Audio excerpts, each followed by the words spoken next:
Days Live. We are live for this week's AEW and NXT. There's obviously quite a bit for us to go through, quite a bit for us to talk about. Lots in the news today. It's been a heavy news day. And of course, really sad news as well. In fact, it would probably, sitting here thinking about it, it would have made sense if I'd have put Animal behind me.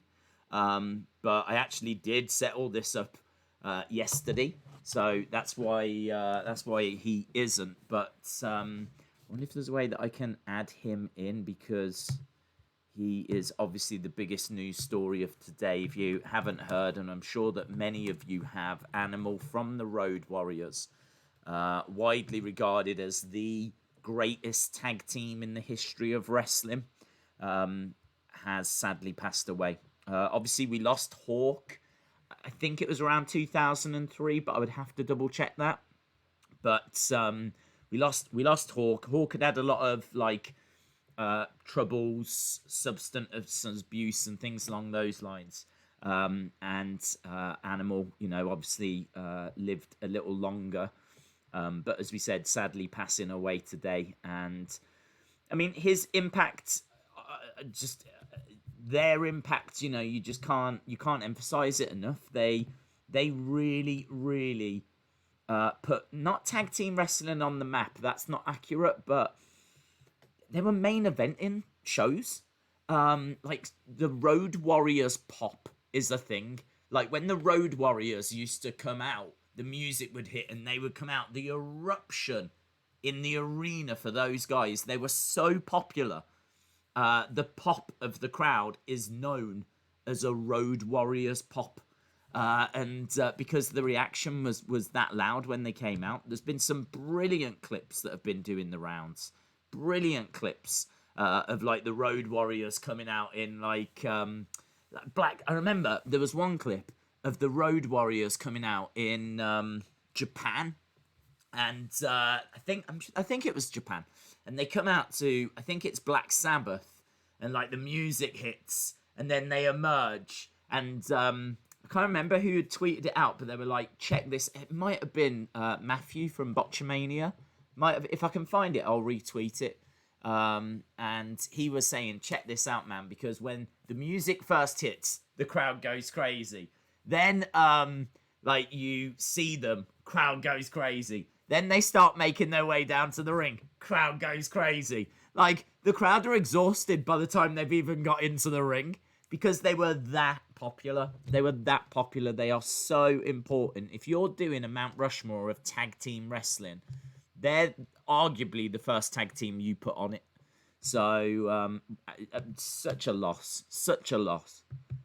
It's going to be hard, actually. It's going to be really hard to, I think, get across to youngsters out there and newcomers how important the Road Warriors were. I mean, if I can do any kind of justice to it, then I'm going to try. But, yeah, there he is. And just incredible. I mean, I'm thinking back to... WrestleFest. I'm going off on one now, by the way. I wasn't planning on actually spending this amount of time on it. But I'm thinking back to WrestleFest and the WrestleFest game, which was a huge arcade game. And I think the final thing you had to do was beat the Legion of Doom. And that's one of the most popular, influential, groundbreaking wrestling video games ever in the early 90s. And Legion of Doom were a big factor in it. And yeah, a big loss, man. Huge loss. I don't know if I can do justice to kind of really get that across to maybe the youngsters that don't know about Legion of Doom or the Road Warriors or whatever. But I know many of you watching this will. Many of you watching this will. Mr. Roteller says a Road Warrior pop. Yeah, it'd be cool actually to get Road Warrior pop vinyls. That would be good. I'd actually love a Road Warrior pop that I could actually buy. So if you are Funko, if you watch him, shout out to you. Make it. Joe's son was a beast in football. I don't know him, to be honest. I think he did do something in wrestling, didn't he? but I don't know. Also, is it just me, or is like the camera quality not brilliant? What's going on here? Since I changed that background, the picture seems to be a little bit off. No, actually, I think it might be my face. It might be me. Looking at it, it might be me. Monica says a sad day. It is a sad day. It is a sad day. I don't want to dwell on it. Like, I know it sounds bad, but I don't want to dwell on it too much because obviously we've got a really exciting show tonight. But it's absolutely right that we start by talking about the Road Warriors and just put it out there. And as I said, I should have thought about it before and changed the background before, but you know, it is what it is. It's one of those things, and I'm sure we'll see some graphics at the start of the shows tonight and everything, and very much deserved. So, big loss. Also, other news before we jump into the chat and say hello to people. Big news about Lance Archer coming out and saying that he's got coronavirus. He's tested positive. So Lance Archer is going to be out the picture for a few weeks. He says he feels fine. He's just tested positive, that's all. So he's going to be out the picture for a few weeks. But obviously, you know, shout out to him. And hopefully he makes a speedy recovery. I mean, people like that should. Obviously, you know, people that are in peak physical condition tend to, not everyone I appreciate, but those in like absolutely peak physical condition tend to be able to deal with this. There's been quite a few examples of like sports people and whatnot that have been able to pull through, but it's still concerning, isn't it? There's no denying that, So, thoughts with Lance Archer. When it comes to AEW, we've got Moxley and Kingston competing for the AEW Championship tonight. That's a real change from what we were meant to get. We were meant to get this multi-man match, this multi-man tag match. For some reason, they've pulled the trigger and made the change. I don't know where this was communicated. I know they've announced it on Twitter, but I don't know if there's something that's happened on Being the Elite or I don't know. It's just kind of come out of nowhere. So exciting though. That's a nice little addition to tonight. The AEW Championship on the line. Moxley against Kingston. News coming through about the late night Dynamite, which I would have watched, but I actually had a few things I needed to do first thing today. And the problem was that I think it aired around about midnight in the US. That's about 5:30 in the morning here in the UK. So, there was no way that I was going to be able to watch that, get some sleep, get up, do what I needed to do. So, we unfortunately had to sacrifice it. So, I would have watched it. I hear it was a very good show. The ratings quite strong for that time. Nearly 600,000 people tuned in. I think they were treated to a solid show. I don't think there was much in the way of like silliness or anything that was going to offend. I think they just got like kind of dark in a way, but so kind of like an AEW dark, but hour long. And I just heard very good stuff, very solid stuff. Obviously, everyone's buzzing right now about this Ben Carter. So Ben Carter seems to be the talk of the town. The talk of our town, though, is Jordan. Shout out to you, my friend. Thank you very much. Look at that. A thumbs up from Kenny Omega. And I saw as well, there's a lot of people that are members of the channel where they've got the blue logos next to their names now, which looks really fresh. Looks kind of popping. So shout out to everyone whose logo has now turned blue. Looks really, really cool. And shout out to you. Thank you for joining, Jordan. So, Ben Carter, talk of the town. I watched his AEW Dark match and it was very, very good. Late Night Dynamite, nearly 600,000. Miro, I believe, is going to debut this week in Ring. That was something that was being rumoured. So I think I've seen a graphic for it, so I think it's happening. And then, of course, Thunder Rosa and Hikaru Shida taking on Ivelisse and Diamante. I have, and I'm not just saying this, no idea how Ivelisse is still employed after what she did last week. the no selling by her, which we picked up on at the time and we were laying into, has been the talk of the town. I've seen a lot of people talking about the no selling of Ivelisse because it was so obvious and so offensive. Like there's clearly some kind of miscommunication or falling out or whatever it is, but for some reason that spilled into the ring, and the level of unprofessionalism is stunning, absolutely stunning. So I don't know how this girl is still employed. I honestly don't. So we're getting that match tonight, and all eyes on Ivelisse. Also, Cody apparently teasing a return tonight on AEW, so something else to keep an eye out for there. Over on NXT, we got a women's battle royal. The participants that I've seen announced are Rhea Ripley, Dakota Kai, Raquel Gonzalez, Candice LeRae, Tegan Nox, Shotzi Blackheart, Aaliyah, Kaden Carter, Casey Catanzaro, Xia Li, and Indy Hartwell. Shout out to Imtiaz, who's just turned blue as well. I saw, yeah, you've got the little blue logo, which is very, very cool. Kevin asking, what did Ivelisse do? She just no-sold a load of stuff. There was the one that really irked me and wound quite a few people up, was she was sat in the ring, literally just like sitting, waiting. She wasn't making any attempt to get up. She wasn't making any attempt to get out of the way. She was literally just sitting and waiting for Thunder Rosa to put a headlock on. And then when Thunder put the headlock on, she was still just kind of sitting there and just absolutely no selling. Just absolutely, the thing just stopped being a contest. It's a slap in the face to wrestling. It's horrific. It's some of the worst like no selling I've seen during a match. And there was times where, you know, she'd get thrown against the ropes and she'd kind of like go against the ropes, but as she's going, she'll like just mess with her hair, constantly messing with her hair, constantly just not involved in the match.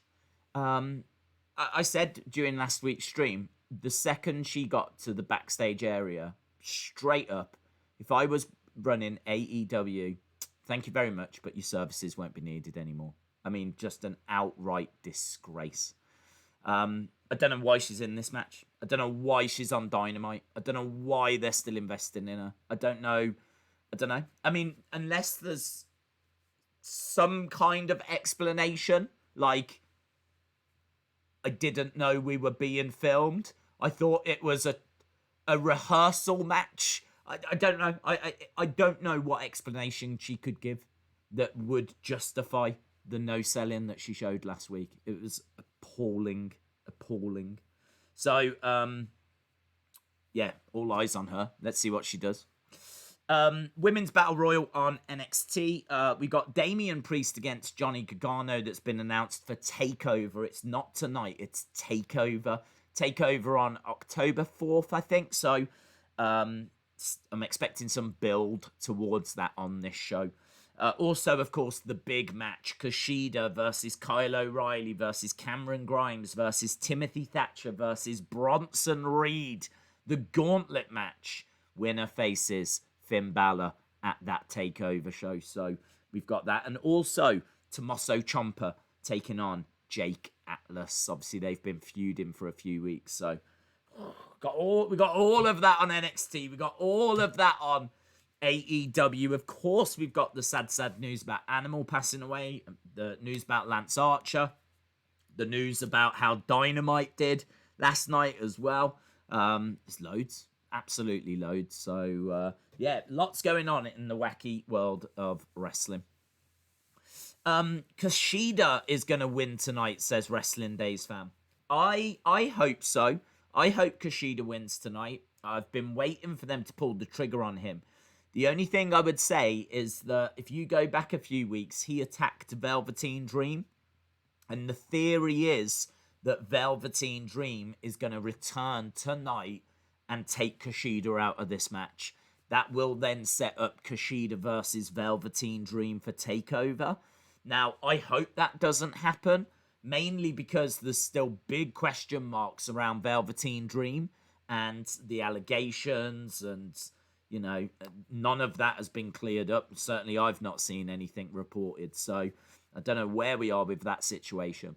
In regards to Kushida, he's one of the best wrestlers that they've got, and they're really not giving him the correct platform to shine. I kind of feel like what we've seen of the past couple of weeks from him has been much better. It's been a much better showcase for his skills, but still, they're not, you know, putting him in those killer feuds yet. They've not positioned him front and center yet. He's very much been pushed over to the side. So it's time to pull the trigger. It really is time to pull the trigger on Kushida. So I hope he wins. I'm worried that he won't and that Velveteen Dream's going to get involved. I think there's a chance that Kyle O'Reilly could get it as the big shock. I think that you know, there might be a story they want to tell with Kyle. Kyle's been acting very babyface recently. You know, a little bit at odds with what we're seeing with Roderick Strong, and there's a few question marks around Undisputed Era. I'm not saying they're splitting up Undisputed Era, but there's definitely things happening, and they could put Kyle in that title match, and there could be a story that's connected to it all. That would feel more exciting than, like, Cameron Grimes winning, who I'm just not on board with, to be honest. Timothy Thatcher, I think, would be a great match against Finn Balor, but he just lost against Damian Priest for the North American, so he hasn't got a great deal of momentum. And Bronson Reed, I think, would be an interesting match, but is that a big match? Is that a match that's going to set the world on fire for TakeOver? You could argue that Finn Balor, Kyle Dazzle O'Reilly by Nature is a might legend. not do it either. They donated €10 via Dazzle Super by Chat. Nature, shout out to you. Sunday's been a busy week. R.I.P. the animal. Hope all is well, my friend. Great to see Thunder Rosa back on TV again. She earned it. Yeah, shout out to you, dude. Dazzle by Nature. Hope you're well. So says, Sup Days, been a busy week. R.I.P. to the animal. Yeah. I mean, I've got to tell you, I mean, I've been watching a few clips today, of course, just reliving a few, like, moments, and just, it's the little things, like, just seeing them coming down to the ring, like, as they're just, it's just, when they come down to the ring, it's, here comes trouble. Here comes trouble. Like, what? You get that big fight feel with them just walking down to the ring. It's so hard to kind of convey that to youngsters and people that are new to wrestling. I don't know if there's a tag team that really achieved that today. I don't think there is. I can't think of a tag team. Maybe the Authors of Pain, if they had been unbeaten on an incredible run, had some great matches, and then, like, you know, like a great moment where someone's getting beaten up and, oh, here come the Authors of Pain, you know, coming down. Maybe they could have got close. I mean, they had Paul Ellering as their manager in NXT as well, so the comparisons were there. But we just never even got close to that with the Authors of Pain. Thought we might, but I just don't know. I don't know what's... because they got let go, didn't they, the Authors of Pain? So, yeah, I don't know what they're going to do. I mean, they surely go to AEW, you would imagine. Surely go to AEW, but... there's just no team for me that's close to Legion of Doom, and yeah, R.I.P. Animal. Hope all is well. Great to see Thunder Rosa back on TV again. She has earned it. She is a busy woman, let me tell you. Like, I don't know if this is live tonight. I would think it is, but I don't know. And I can tell you that she was over on NWA just last night in Las Vegas. No, Los Angeles, California. And so she was over there. So she was on AEW last week. She then at the weekend was in Texas for a show that she was doing. Then she's gone over to Los Angeles to wrestle for the NWA, where she took on Priscilla Kelly. We did the whole watch long for it. The match was very good. And now she's back on TV in this tag match.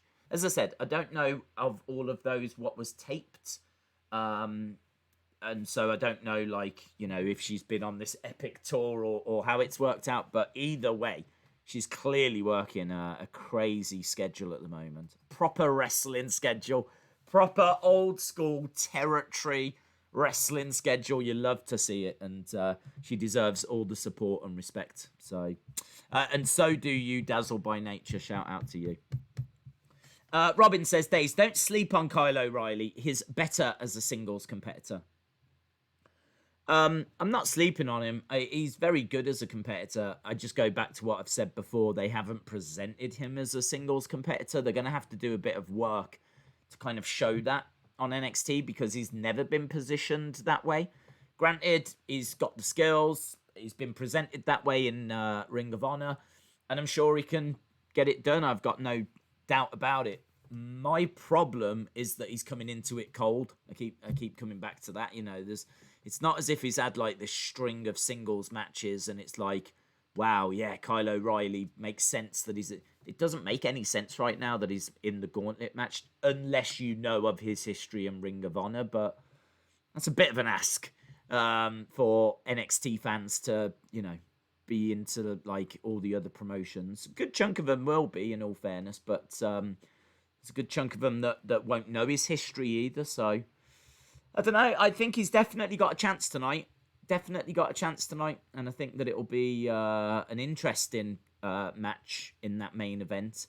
I just don't know that he's bringing the star power that you'd want for a takeover. Everything about this takeover feels very rushed. Like it got announced, was it only like last week or the week before? And like the build is just very short. And yeah, it just feels very, very rushed. I don't know if it was maybe not planned and they're just doing so much to try and react to AEW or what's gone on, but the whole thing feels very rushed. They can't use Kyle that much because he's diabetic and COVID. Okay. Daniel says Cody could be returning tonight. He put it on his Instagram.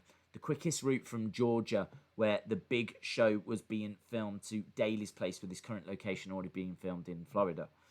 I didn't see exactly how he teased it, but I saw that, the rumours were there that he could be on his way. I don't think TakeOver's going to happen at Full Sail. I think it will. I haven't heard that it's going to be anywhere else, if I'm being honest. I think it's going to be it's too rushed to be anywhere else. I can't imagine that they'll move it anywhere else. Days Night of Champions 2015 watch along tomorrow. I honestly don't know yet. I haven't even given it a thought. Mike says Rhea and Shotzi in the Rumble and O'Reilly for the win. Shay says, my predictions are Rhea and Kushida, but I want Candice and Kyle. Rockstar Anch says, Days, tonight is late night Dynamite. I don't know what you mean. Late night Dynamite was last night, wasn't it? Because it was on at 12:30. Tonight is just a normal episode of Dynamite. Well, I believe, yeah. I've got it on Fight that it starts in 30 odd minutes. Dat King says, what's crazy is O'Reilly versus Cole for the Ring of Honor title was at Wrestle Kingdom 11 and was actually the sleeper match. That tells you that the match quality of New Japan, Adam Cole, is the sleeper. Yes. Actually, do you know what? Now you mention it, I do remember that match at Wrestle Kingdom. So I watched that Wrestle Kingdom, and I remember Adam Cole being on the show. But I can't remember that it was O'Reilly that he faced. That's it. That's interesting. That's very interesting. Days, did you like your Asuka face swap that I made? I don't know that I saw it, to be honest. If it's on Twitter, then Twitter's been going a little bit mental recently, and I just can't get through my notifications, to be honest. I'm just very, very much behind, but I'm sure that it was amazing, and it has my blessing. Anything that involves me and Asuka has got my blessing. Days, what did you eat for breakfast? My sleep's really all over the place, so breakfast is a very weird time for me. So it's kind of more lunch. So what did I have? I got up and I did have something. Oh, just bacon sandwiches. I just had some bacon sandwiches. That kind of works as a breakfast, and it kind of works as a lunch as well, doesn't it? So yeah, that's what I had. Dazzle by Nature says, if AEW was to get a UK TV deal for the pay-per-views and weekly TV shows, Sky Sports would be a good shout. Yeah, I think they've got a good relationship with ITV, so I think they would want to try and go that way. I don't know. I don't think ITV box office is still a thing. Has it? I think it can. I think it shut down. So yeah, I don't know. Maybe you're right. Maybe Sky Sports would be a way forward, or I think they would take anything. I don't know that they could go with BT because I should imagine WWE have got like exclusive rights or something. So yeah, I suppose that would leave just Sky Sports. Days, who do you think will win at Clash of Champions? We did a whole Clash of Champions prediction stream. When was that? Yesterday. So it's all on the channel. Always Big O says, apparently NXT just got done taping and changes were made because of COVID. Dirt sheets are reporting. Okay. The Fig Freak says, what's your thoughts on Pete Dunne returning tomorrow? Haven't really got any, to be honest. I know that he is doing something with the Heritage Cup. I think he's drawing the matchups. So someone might attack him and it might lead up to him being involved. I don't know if that he's going to be in the Heritage Cup because I think there is a mystery person. So it could be that he reveals that it's him. I don't think it's been revealed who it is yet. So he could go into that still. Or someone attacks him and, you know, he ends up having a match. I mean, he's an incredible talent that's just not doing anything at the moment. So you would think that he'll have a match on NXT UK and get involved somehow. So it should be interesting. What show do you think will be better today? Hard to tell. Slapjack. I think that both look good on paper. I think you've got two very, very good NXT matches. That gauntlet match is not going to be quick. That's got half an hour, 40 minutes written all over it. And then you've got the Women's Battle Royal. That's going to be 20-odd minutes. I mean, those two matches easily can take up half of the show. So I think that NXT isn't going to have loads of different segments, but it is going to have some great action, some great matches, and I think is going to be a very good show. AEW, I think, have got a very good-looking card with an AEW Championship match. Miro making his debut. Obviously, you got Thunder Rosa Shida against Ivelisse and Diamante as well. Cody teasing his return. So, some interesting stuff on both shows. I honestly don't know which one is going to be the better. I think both cards look interesting. New Japan has a show in the USA called New Japan Strong, says Kevin. Yes. I haven't seen it. I've heard great things about it. I know Tommy Toy Travels is a big fan of that show. Big fan of that show, and he keeps singing its praises every week. But I haven't had a chance to watch it yet, nor have I had a chance to watch the G1. There's just so much that's going on. Wrestling is just honestly in overdrive right now. It's absolutely in overdrive. It kind of feels like a lot of wrestling had to shut down, and now it's just playing catch up. Like, there is so much. We could stream every day, easy. Just different wrestling shows and different things that are going on. It's just crazy at the moment. Tilly, shout out to you, Tilly, says, I would love to see Orange Cassidy beat Brodie Lee. Big Orange Cassidy fan. That would be fun. Yeah, I could see an interesting back and forth between them two. Drayden, shout out to you. William Hensey, hope you are well. That'll get read out for you. So we'll wait for the voiceover guy. Kevin, hope you are well, my friend. T-Bar as well. We've got all of Retribution in the chat, which is great to see. Guys, this is a safe space. I just want you to know that you're not going to get booked awfully here. Yeah, we love and appreciate you, even if Vince doesn't. Hey T-Bar, says William Hensey Hensey is a legend. Here we They go. donated $10 via a super chat. Hello days, feeling thankful I can call you my friend. Shout out to Deborah aka Kristen. Happy birthday wishes. Heart. Birthday cake. There we go. Shout out to you, William. Hope you're well, my friend. Says, I'm thankful that I can call you a friend. And shout out to Deborah, aka Kristen. Happy birthday, Deborah, aka Kristen, and any other name that you want to go by as well. Seems like you are a name collector. Retribution are just a bunch of kids in a mask, says Dallas Stars fan.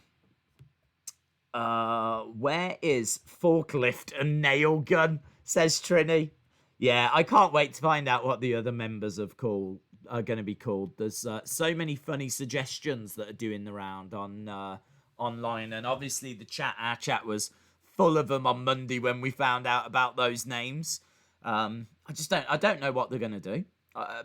We were talking about this. WrestleVotes sent a tweet out just yesterday, I believe, saying that they had heard that people were actually laughing backstage at the name reveals and the look of Retribution. Like, it's actually resulted in people backstage bursting out laughing.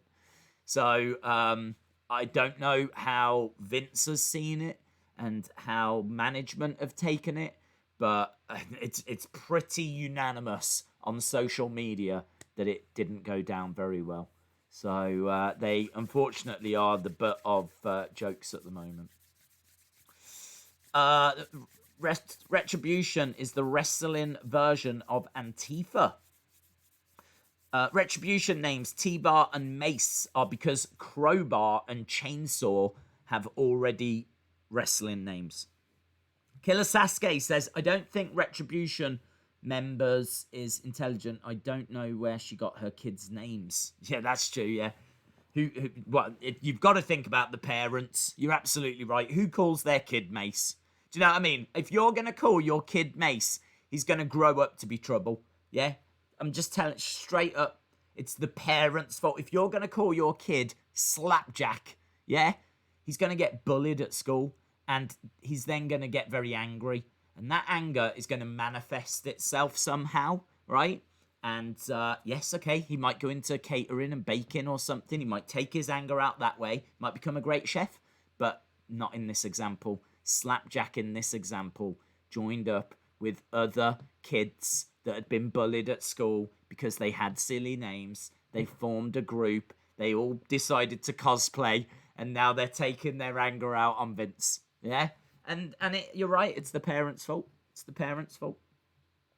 Miss Clown 1 says, Slapjack makes me think of Stevie Ray. That was his finisher. Good knowledge. Jay Whitefeather, shout out to you. I hope they add Jeff Jarrett to Retribution and call him Slapnuts.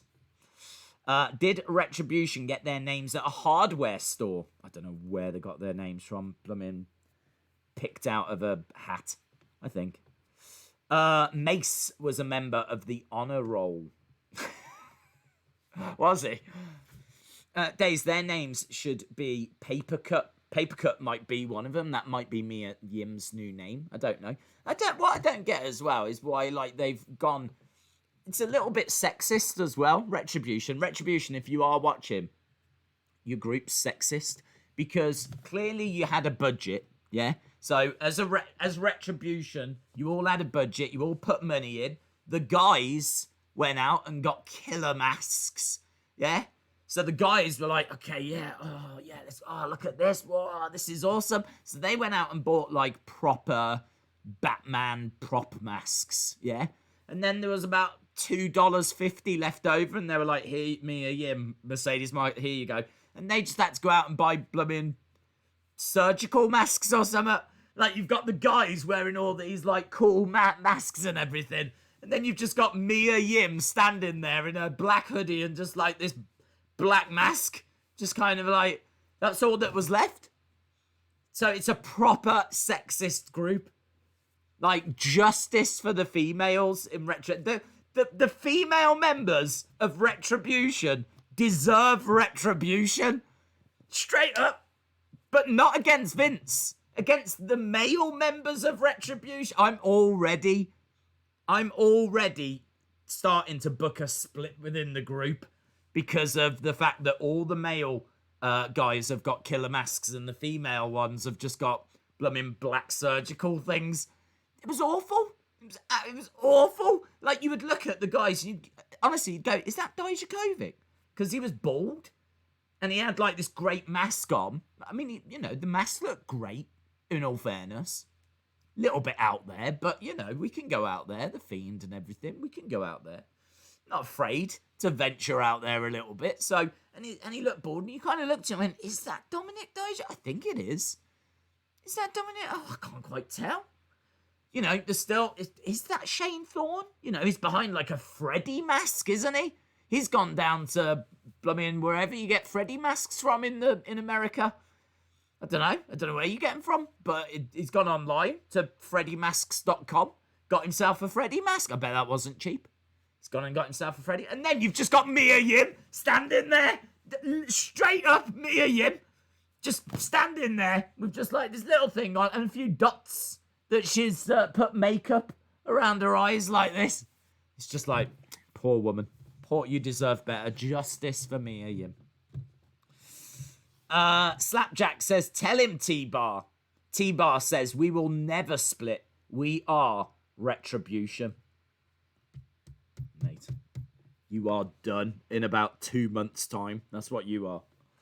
Robin813 says, Days, did you know that Anthony Green had sent promos to AEW and NWA and got no response, but now he's in NXT? The only thing I'd say about that is that his gimmick is very similar to Zicky Dice's gimmick, or Zicky Dice's gimmick is very similar to Anthony Green's gimmick. That kind of retro, kind of 80s kind of vibe. So I could totally understand the NWA looking at Anthony Green and going, we've already got someone like that, I can totally understand that. I don't know why AEW didn't go for him. But he's in NXT anyway, and I think he'll do well. Woodrow says, I know that Retribution is a Raw exclusive, but imagine if Retribution crash the NXT Championship #1 contenders match. And then we get T-Bar versus... But I'm sorry. I just can't. I can't. I swear to God, they got these names out of the film Grease. They've got these names out. I reckon Mia Yim is going to be Frenchie, and I think that Mercedes Martinez is going to be Kaniki, or whatever they were called, Sandy. Perhaps it's going to be Sandy, and they'll do a whole musical or something. It's going to be amazing. I swear that's where they got them from. Like T-Bar. I can't. I love to have fun on these streams. But I can't make fun. I'm struggling to make fun of T-Bar because it's already funny. There's nothing I can do or say that's going to make T-Bar funny because it's already funny. They've already done the job. WWE have already done the work for us. It's so kind of them. So kind. It's like this is like a night off for me. I can just kick back. Ain't got to worry about trying to find the humour in this. Just... go to town? Do you know what I mean? One of them is called T-Bar. I'll tell you what. Thanks, Vince. Thanks, mate. Making my life proper easy. And we've still got the women to come. Oh, can't wait. I cannot wait. Whatever it is going to be now is not going to fail. It's not going to fail. Because whatever it is now, we're like, even if they just went, this is Sue. You'd be like, Sue! That one's called Sue! T-Bar Mason Sue! So even if it's a perfectly normal, acceptable, lovely name, it's still going to be hilarious. So if they go normal, then it's going to stand out because they're in a group with T-Bar and Mace. But then if they go wacky, then we're going to have fun with it as well. I can't wait. Honestly, I'm counting down the days. Forget Clash of Champions. I'm waiting for next week's Raw. I think if T-Bar, Slapjack, and Mace are amazing athletes, it will only make the jokes worse. Clearly, those three are short timers on the main roster. I just don't. I don't know. I don't know what's happening. I don't know. I just don't know. Don't know. I don't know how it gets through the every level. I don't know how someone says the words out of there. Imagine if you're in a meeting. Imagine if you're in a creative meeting. So you've just been hired. You've just been hired by WWE, right? Dream job for some. And you're sitting there, yeah? And you're like, wow, look at this. Picture of Andre the Giant on that wall. Road Warriors, Legion of Doom over there. Ultimate Warrior over there. And Vince comes in, he's like, right, we've got this new group and we're looking for names. Has anyone got any suggestions? And everyone's sitting there and no one can think. No one can think. And everyone's like, really struggling. They're trying to think of something. I need something really cool. Something marketable. And you're sat there and all you're thinking is, don't say T-Bar. Don't say T-Bar. Don't say T-Bar. Don't say T-Bar. Don't say T-Bar. Not out loud. Why is it the only name you can think of? Like, this is your first day. Just don't say T-Bar. But now I'm saying T-Bar to myself. And Vince looks at you and goes, what have you got?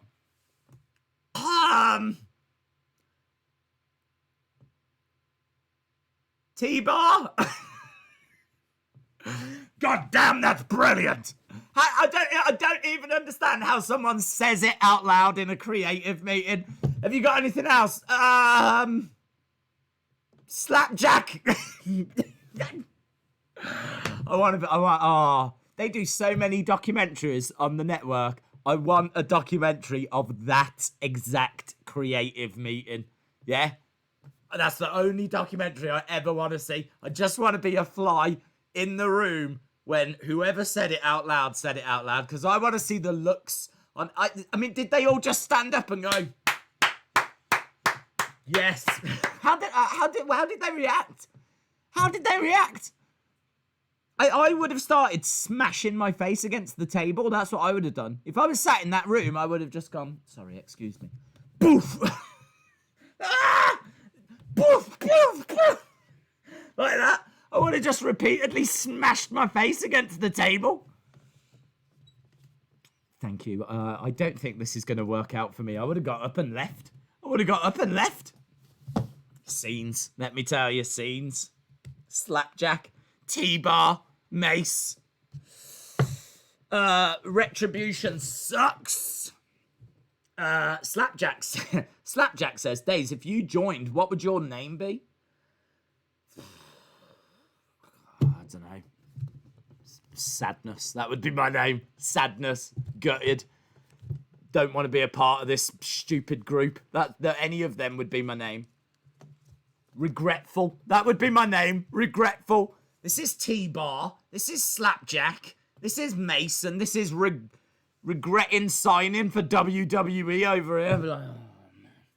I used to have fun just doing watch-alongs on these shows. Now I'm in this freaking group.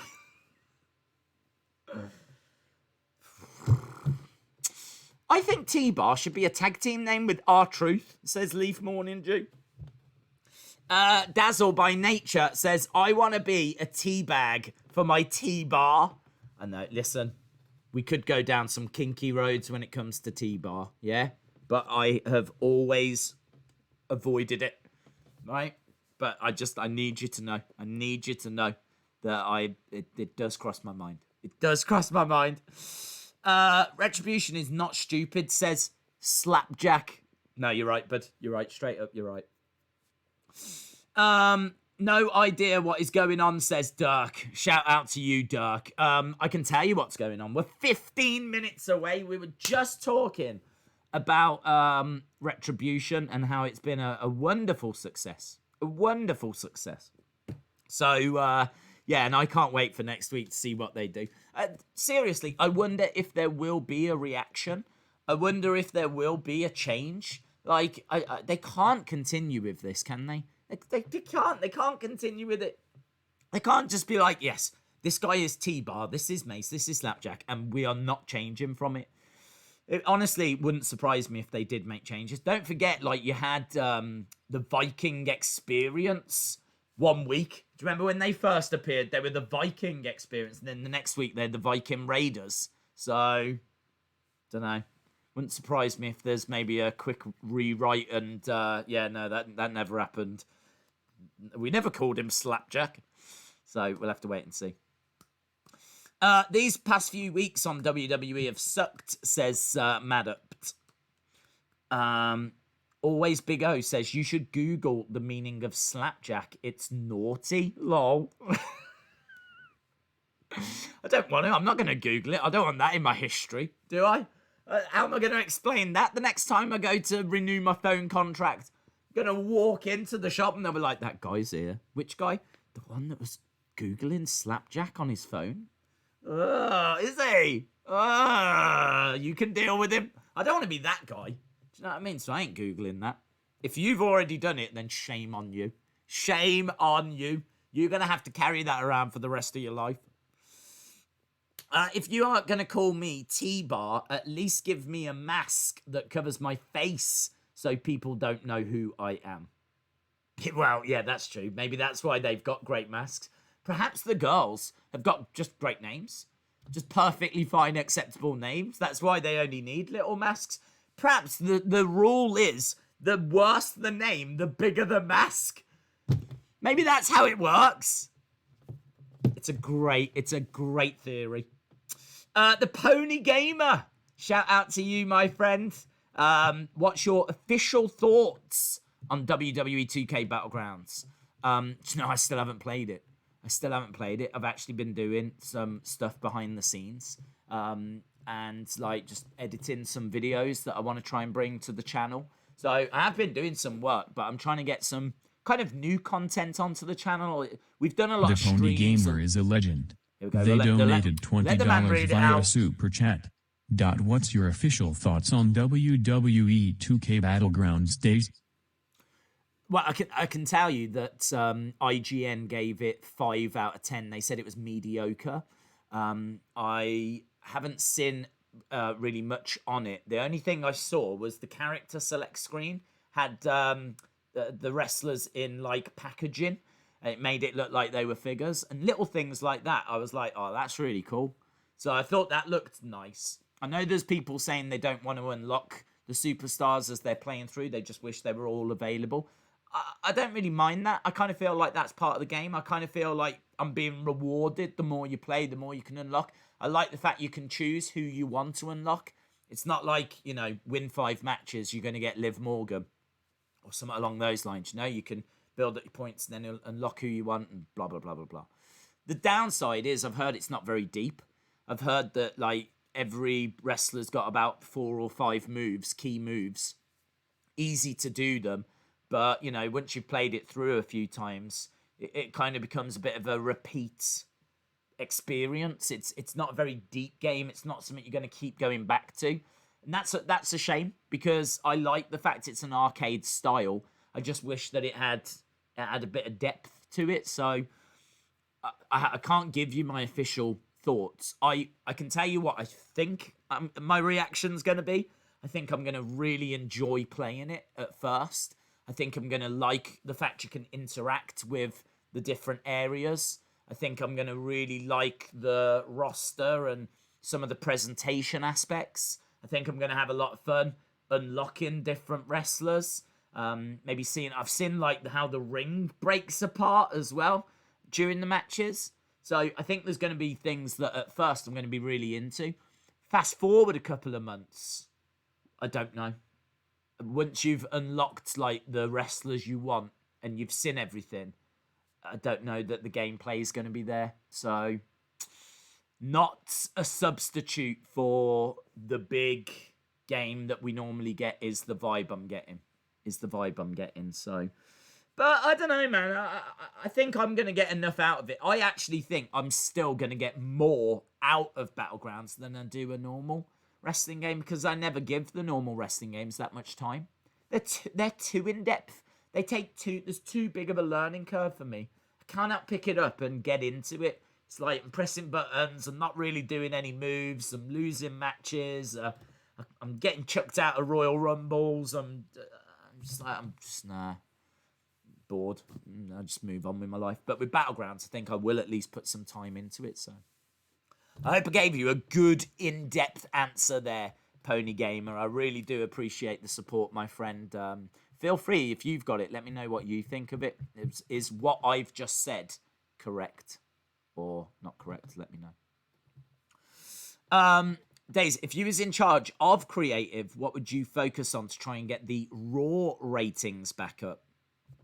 That's a really good question, actually, because I do think that good booking doesn't necessarily result in good ratings. Like, you can push the superstars that people would like to see get pushed. Like, I think we can all agree that we would like to see Bianca Belair getting some opportunities. I think we can all agree that we would like to see Ricochet getting opportunities. I'd be really tempted to bring in, I've said it repeatedly, like a light heavyweight championship and use it very much like the WWE championship. So you've got the WWE championship, but have a championship for those smaller guys, right? That Vince is just not gonna push, right? You can disagree with it all you want and say, no, there's no need for that, you know? Ricochet should be able to win the WWE Championship, and I agree, but Vince doesn't. So whilst Vince is still in charge, I can't see Ricochet getting that opportunity, or Cedric Alexander, or all of this great talent. So we have to find a way around it. So let's create another championship that's primarily focused on the smaller guys. You could say the Cruiserweight title, but the problem with the Cruiserweight title is that it was a very select roster. It didn't have Finn Balor. It didn't have Daniel Bryan. It didn't have Rey Mysterio. It just had this select roster. It was really weird. It had its own little roster, its own little show. And it was never used in main events. It never main evented a Raw. It never main evented a pay-per-view. If anything, it was on kickoff shows. And all that does is send the message out, this isn't important. So I would be very tempted to create a new championship that main events pay-per-views, that main events Raws, that is an absolute equal to the WWE Championship. Focus your bigger guys on the WWE Championship. Focus your smaller guys on the light heavyweight championship. And I understand people will say that's too many titles. Maybe I'd sack off a mid-card title. Maybe I'd sack off the United States title then. Just get rid of it. And maybe I'd just bring this in as a replacement and have all my bigger guys going for that, all my smaller guys going for that. Really give them opportunity. Number one contenders matches. Just really try and reinvigorate things that way. Actually use the talent that I've got. Like Ricochet. You know Ricochet in AEW would be ripping it up, man. Ricochet against Omega. Ricochet against Cody. Ricochet against blooming Ben Carter. You know what I mean? Like, Ricochet all over AEW would be money. It would be money. So they've got potential there, but they're just not using it for whatever reason. When it comes to Ricochet, I don't know what they're doing. I can't answer it. Enzo Amore's roast of the Cruiserweights was a main event. Enzo Amore's roast of the Cruiserweights was a main event.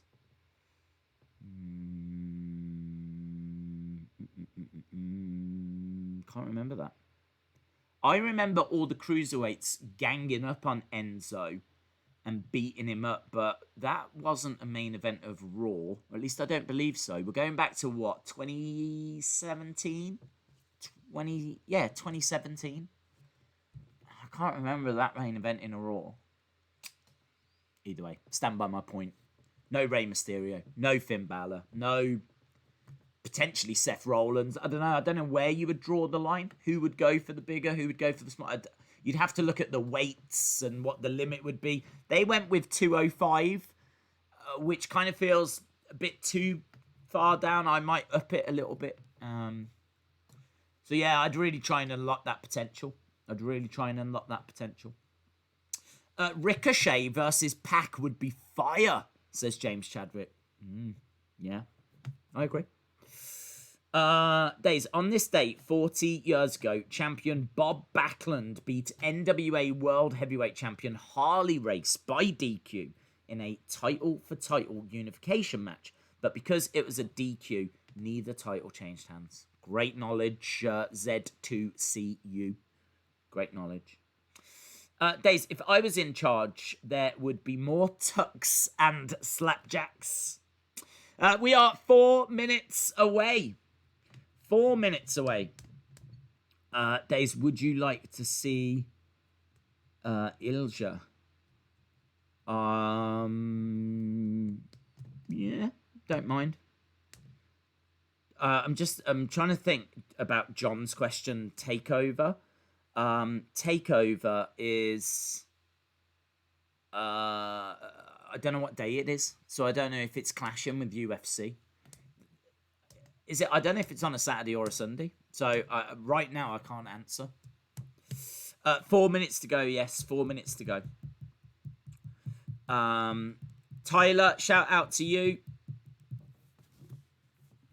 3 minutes 14 or whatever. So yes, we are underway. For those that have just joined, of course, big news about Animal. You know, gutting news about him passing away. Lance Archer confirming that he's tested positive for coronavirus. We got John Moxley and Eddie Kingston on AEW for the AEW Championship.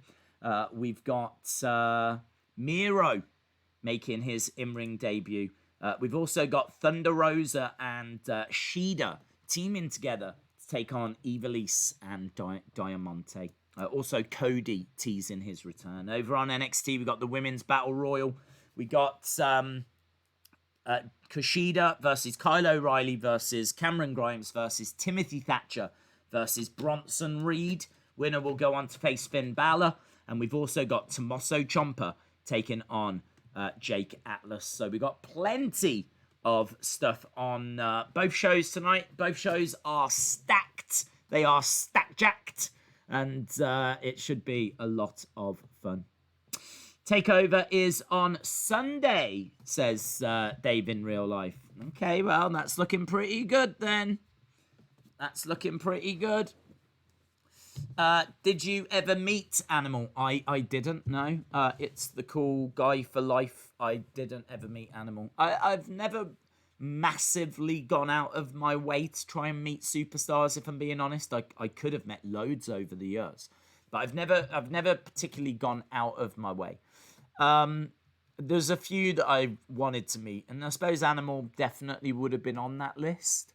But yeah, I don't know. I'm not really someone that really goes out of my way to try and meet. I would like to try and meet Asuka, I suppose. Outside of Asuka, I don't know. I don't know if there's... Who would you like to meet? If you could meet someone, who would you like to meet? I've always said Vince McMahon is my ultimate. Vince McMahon, because it's Vince McMahon. I mean, he changed wrestling. Completely changed wrestling. You could argue has had the biggest impact on wrestling ever, out of anyone ever. Like, just completely has revolutionized wrestling. So, the fact that we're living in the same time as Vince, you know, however you feel about him, there's no denying that he has changed wrestling. You might think for the worse, but I also have to think that nearly all of my favourite wrestling memories have come from WWE. So, and he's responsible for that. So, yeah, I'd love to meet Vince. He'd give me no time of day. It would be awful. But, yeah, I'd like to meet him and Asuka. And we do have a graphic in memory of Joe Laurinaitis, Road Warrior Animal, 1960 to 2020. Of course, as we said, passed away at the age of 60. Sean Reset says, Days, I like Ricochet, but he can't cut a promo very well. I don't disagree. I don't think that should be a barrier. I think that, you know, you could do pre-recorded stuff and just make sure, get it right. I think we're going to start with the Women's Battle Royal. Yeah, you could do pre-recorded stuff, or you could give him a manager if it's really not working. right?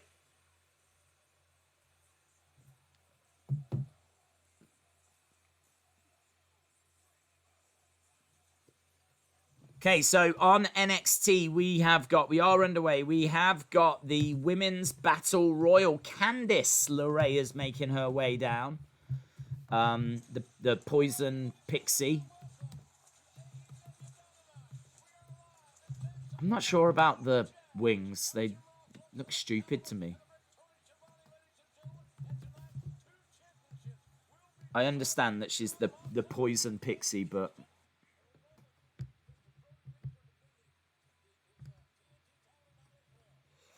Candice is going to win this.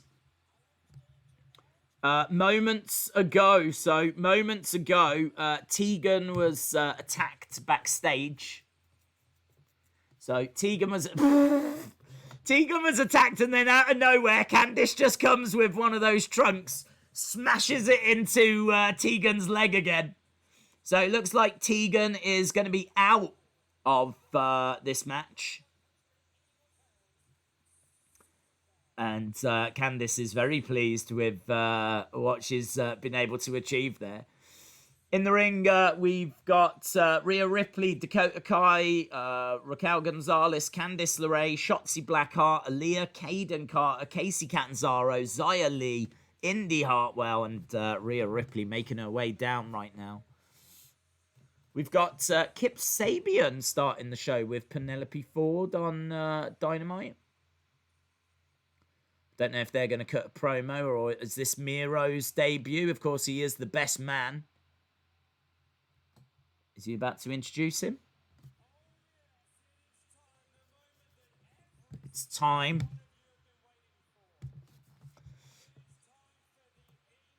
Yeah, Miro debut. Rhea is going to win this one, says John.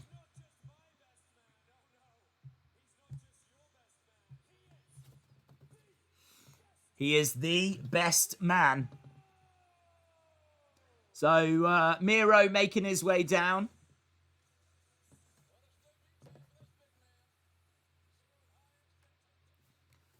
Okay, so Miro's come out. He's got a top on that says the best man, and it's in Bulgarian colours. I mean, he looks huge. He does his little jump down. Throws his arms back, rips the shirt off. He looks ripped.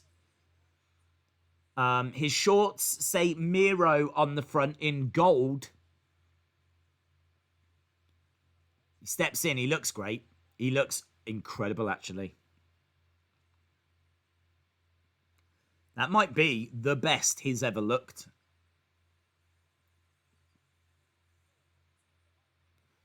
Is it a tag match, is it? There's a few people in this NXT match that I don't recognise. So I think it's going to be Miro and Sabian against Janela and Sunny Kiss. Kaden Carter stomping away on Dakota Kai. I'm not watching AEW. I just don't care. I've tried forcing myself to watch it, but it's just not for me. It's fair enough. Miro looks good, though, in all fairness. I saw someone that had a really wacky outfit on, and I was like, who's that? There's a girl that's in, like, a pink... What is she wearing? I'm in love. That's, like, proper, funky superhero Max Moon stuff that she's got on. I don't know who that girl is, but Rhea's with her right now. She's in, like, pink. She's about to get... she just went flying. She just went smacking against the barricade down on the outside. Did anyone catch her name? I actually haven't got any sound on NXT for whatever reason. I don't know if I've seen that girl before. Who is she? Fair play to her, because she didn't do a great deal, but her ring attire has definitely stood out. And she's caught my attention. So, fair play. A tick in the ring attire column.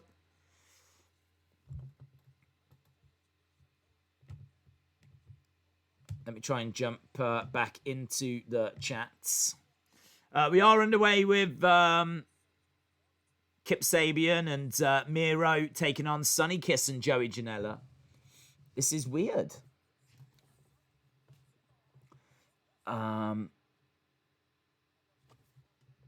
Archer has 3 weeks for the match. Did JR just refer to Sonny Kiss as her? I didn't hear.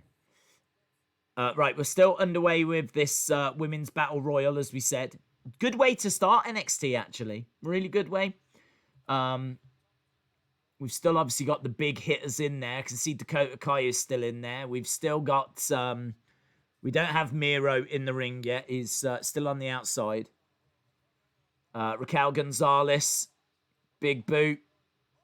Is that Indy Hartwell to the outside? There's a lot of women in there. A lot of women that I don't recall seeing before on NXT. Nice draping armbar, but Raquel Gonzalez just picks this girl up, chucks her outside. Boom. Thanks for coming. I have no idea who most of these women are, says Jason. Yeah, same. I've no idea as well, but that one was Carolina Cara, wasn't she? She was used to hang around with Sin Cara on the main roster. I'm sure her name was Carolina. To the outside, some of these women I've actually seen standing on the around Raw. That one that just got kicked out, I'm not sure her name, but she just got booted out by Rhea Ripley. I saw her loads when they had the crowd on Raw. She was always like front and center. So starting to thin out a little bit. Miro is in the ring now. Big kick to Sonny Kiss. Sonny Kiss goes down. Miro grabbing Joey Janela.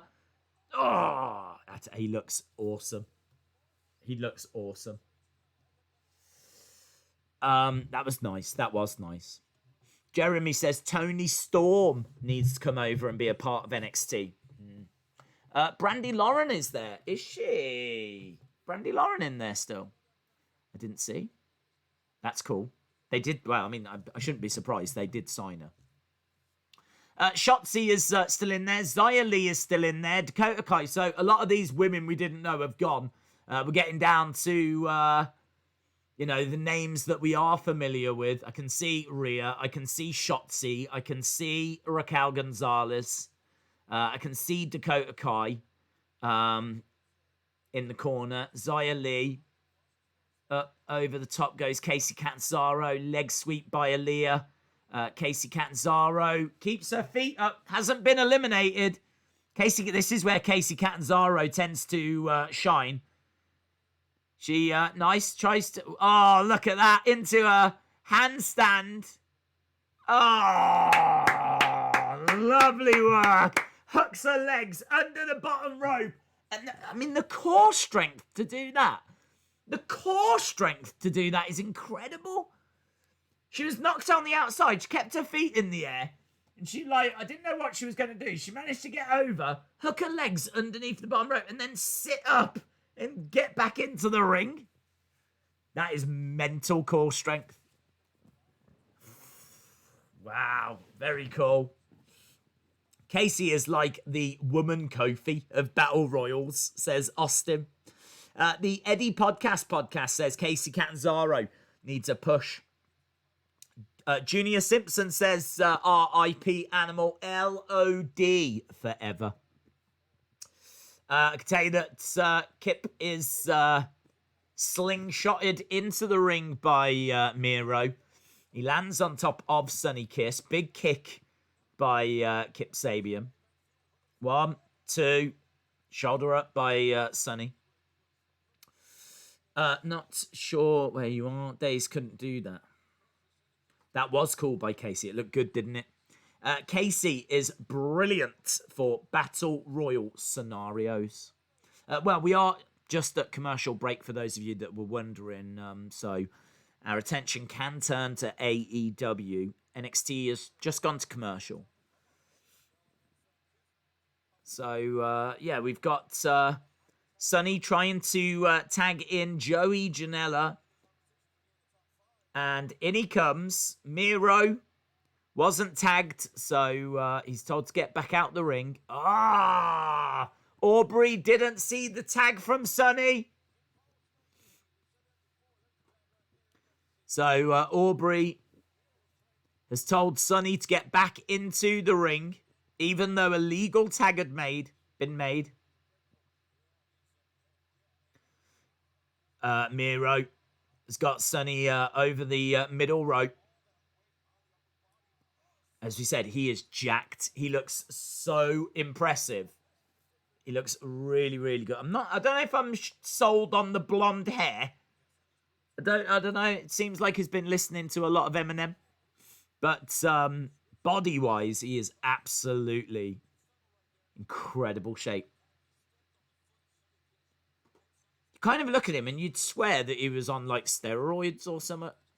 Like, he is huge. I mean, I'm not saying he is, by the way. Let's throw that out there. I'm saying his physique is that impressive.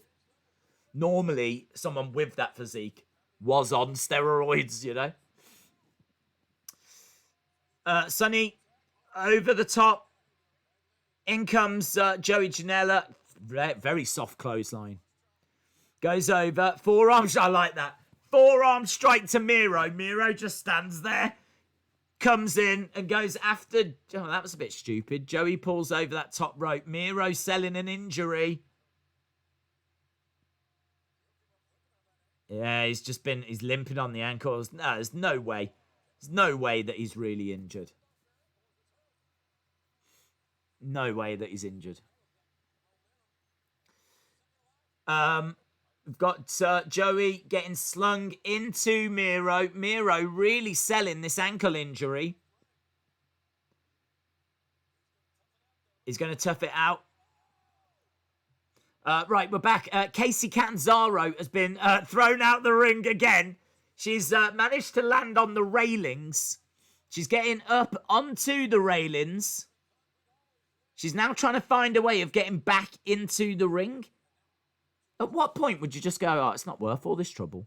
She's managed to get onto the steps. Oh, she gets booted back again. She's like a cat. She's literally Kacy Cat and Zorro. That's what they might as well call her. Oh, no. The plexiglass was giving way. The cameras had to very quickly move away in case she fell. So the camera was like, no, we're not going to watch that. This looks really straight up dangerous. Caden Carter is trying to help Kacy. Caden Carter's been eliminated. Well, help him now. You can help her. You've been eliminated. Just grab her.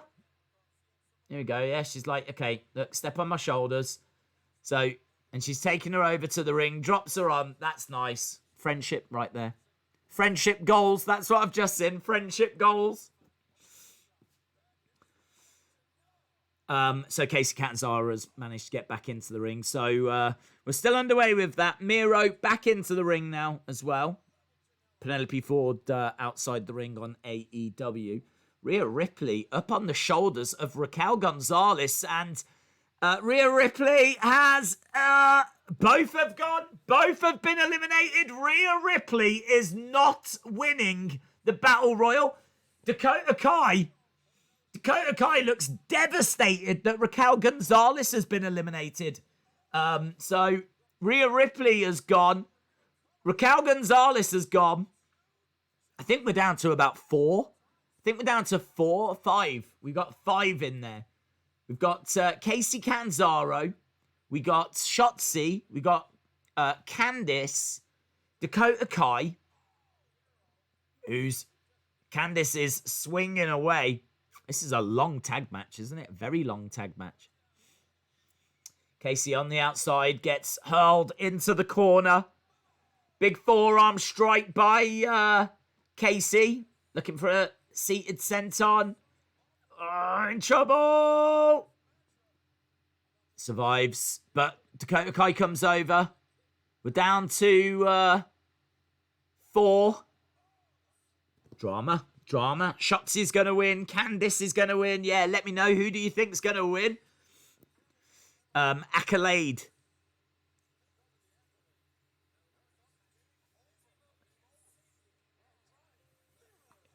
Game over.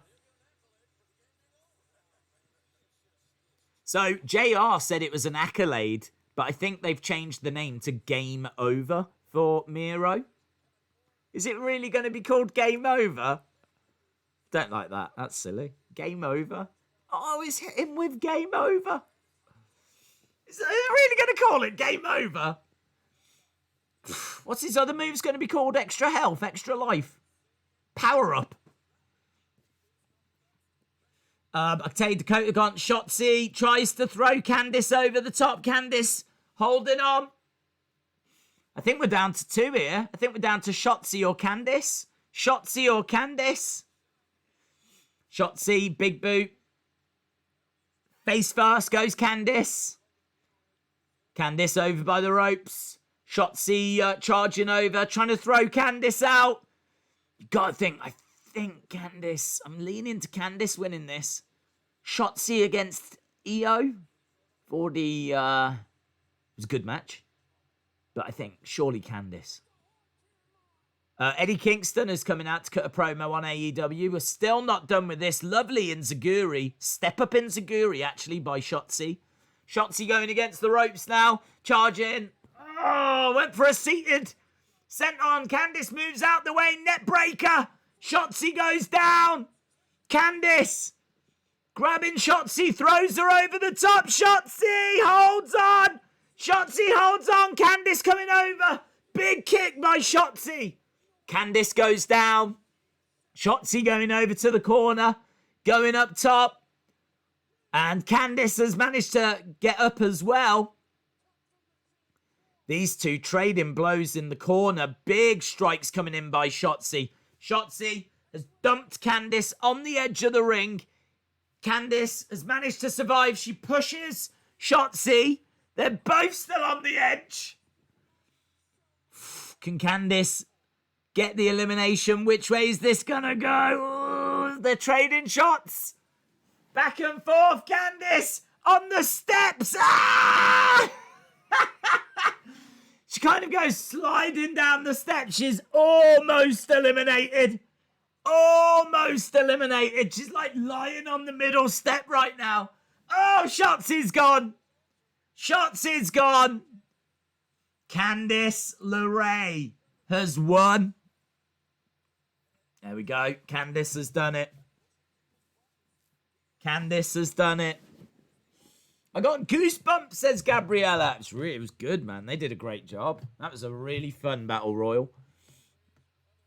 Gave it a nice length of time as well. Good 20-odd minutes or so. And real back and forth, real close. Johnny has come into the ring. Johnny is in the ring and is applauding Candice. So there we go. The match is made. Io Shirai will take on Candice LeRae at NXT TakeOver.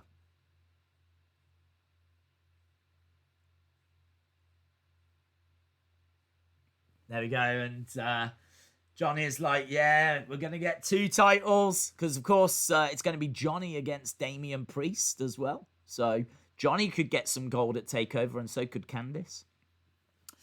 Candice won. Boo, says Jason. Brony said Casey was looking very impressive. Days, you missed a massive shoot on WWE from Eddie Kingston. I don't care for those anyway. Candice versus Io will be another classic, says Robin813. This is what Rusev is doing, says James Webb. See Wrestling, shout out to you, says that Battle Royal was brilliant. Game Over is a better name than T-Bar, says Woken Hook. That is true. That is true. I'll give you that. I can't wait for that match later tonight, says Monica King. Candice has won. The NXT women make it clear that in women's wrestling, AEW is second best. Yeah, I think a lot of people would agree with that. I think they are taking good steps to improve it by adding Thunder Rosa. I mean, I don't think she's like properly signed yet, but surely she will.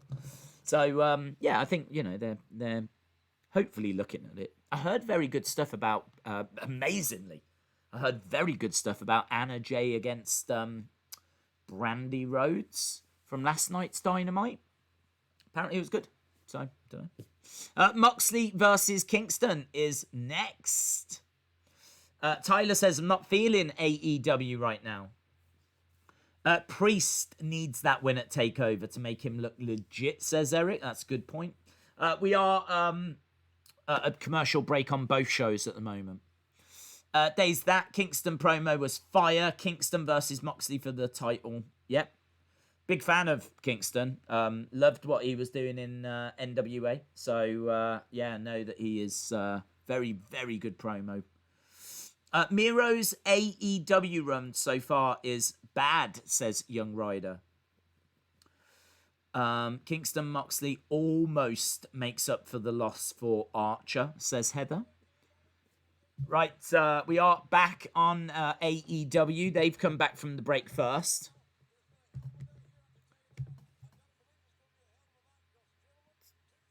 Two championships on the line. So later tonight, Mr. Brodie Lee defending against Orange Cassidy. And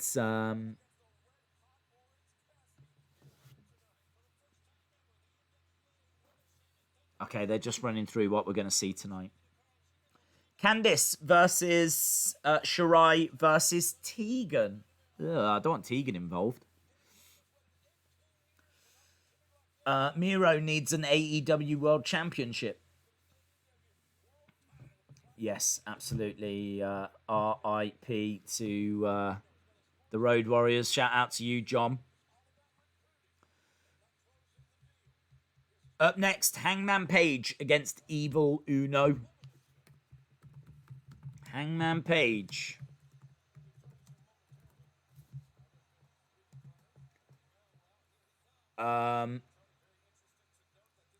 For some reason, I don't know why, but why is it every time that Hangman's got a match, Kenny Omega goes on commentary? I don't know why that's necessary.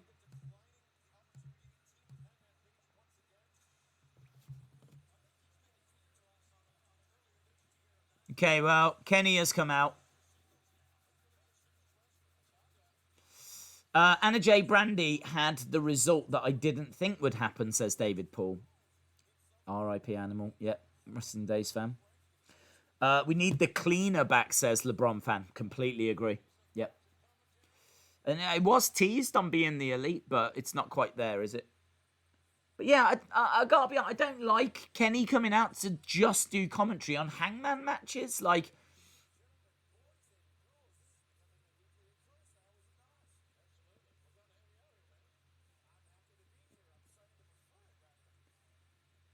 Kenny says he's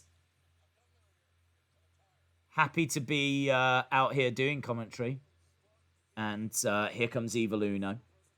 I heard reports that Evil Uno was like really starting to tease a face turn. Apparently, he's been showing a lot of loyalty to Colt Cabana, and yeah, apparently he's teasing that he might be turning face. I don't know quite what's happening with him, to be honest. He's making his way out. There is no Brodie Lee that's come out, but there is Colt, there is Stu Grayson, there is Anna Jay. Cleaner versus Cowboy, says 7 Star. Days the first match, Candice versus EO, had got 4 to 5 stars by Meltzer. What do you mean? Okay, we've got fun little skit here with Breezango, or Fandango, who seems to be dressed up as Sherlock Holmes. And William Regal is trying to follow his logic. He's got... look at the names on the board. We got Billy Fish. He's written down a load of names, but they're not quite right. Billy Fish. I think he's trying to figure out who's going to challenge him for the titles. And that was fun. Right, we've got Ciampa coming out now on NXT. So Ciampa taking on Jake Atlas.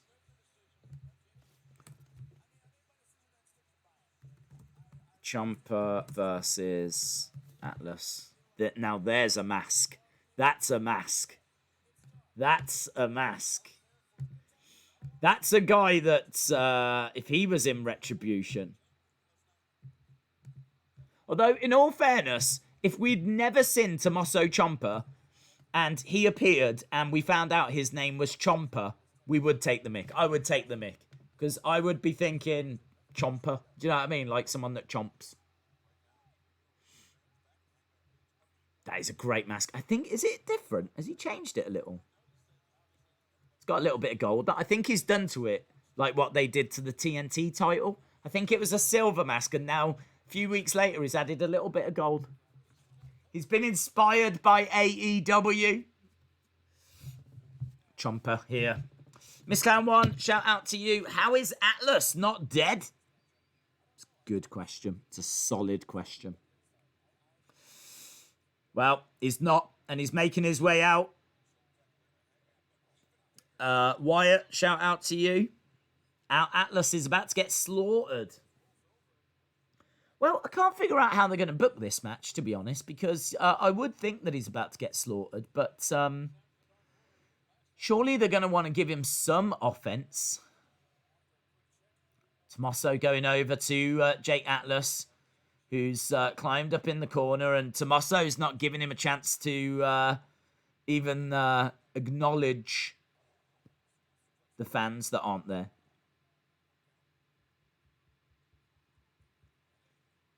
In fact, there is no one around the edge of the ring. There's no one in the... You know, like they've normally had performance center recruits. I don't know if that's been a few weeks. I haven't noticed, to be honest. But there's no one around the edge of the ring. Like behind the plexiglass, it's completely empty. Ciampa is going to destroy Jake Atlas. Why is Ciampa still in NXT, asks Wrestling Days fan. I think he wants to be. Because he wants to. Because he wants to. Hangman. Getting a 2 count. I'm not really too fussed in this match.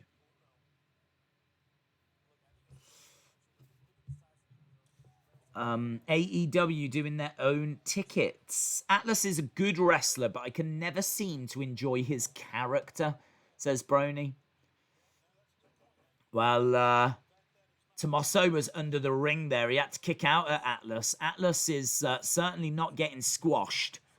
Big clothesline by Tommaso, and Atlas goes down. Now officially a dark void, says Monarchy King. Well, in all fairness, AEW have got a Dark Order. So, and that Dark Order are on screen right now. So NXT are trying to battle that with a Dark Void. Hangman crashing down on Evil Uno. So Hangman is in control. And Tommaso is in control as well. So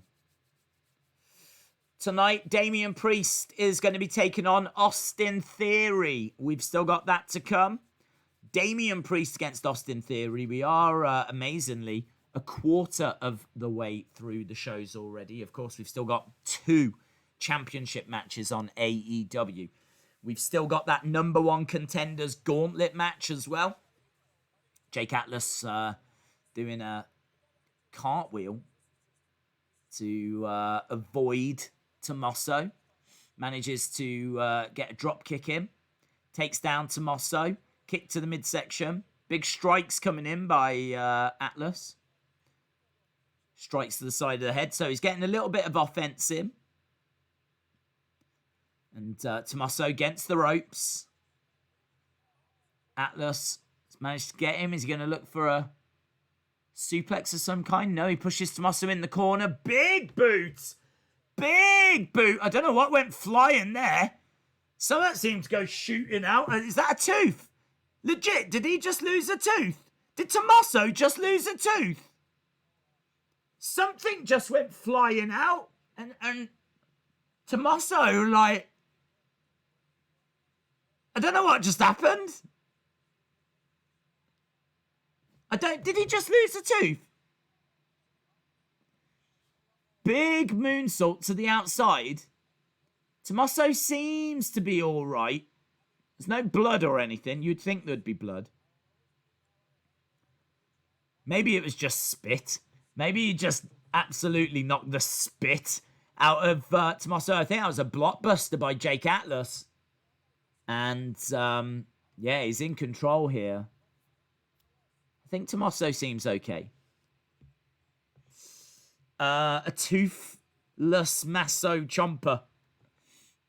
I think it was spit. But I'm not too sure. Tommaso, anyway, back in control. And draping DDT. Down goes Jake Atlas. He did try to do his top rope cartwheel into a DDT. Tommaso went for the cover. Could have got a 3 count, but that come back to bite him. He could have got the win there. But he didn't. Instead, he's talking some trash to Jake Atlas. Slaps him in the head. Stomps him in the head as well. Exposing the knee. Jake Atlas in trouble. Gets planted down. Now Tommaso. 2, 3. There we go. Tommaso gets the win. Tommaso gets the win. It's not a squash match, but it's a solid showing for Tommaso. Evil Uno coming back into the match on AEW. And Tommaso rolling out of the ring. Days they are playing crowd sounds with no crowd.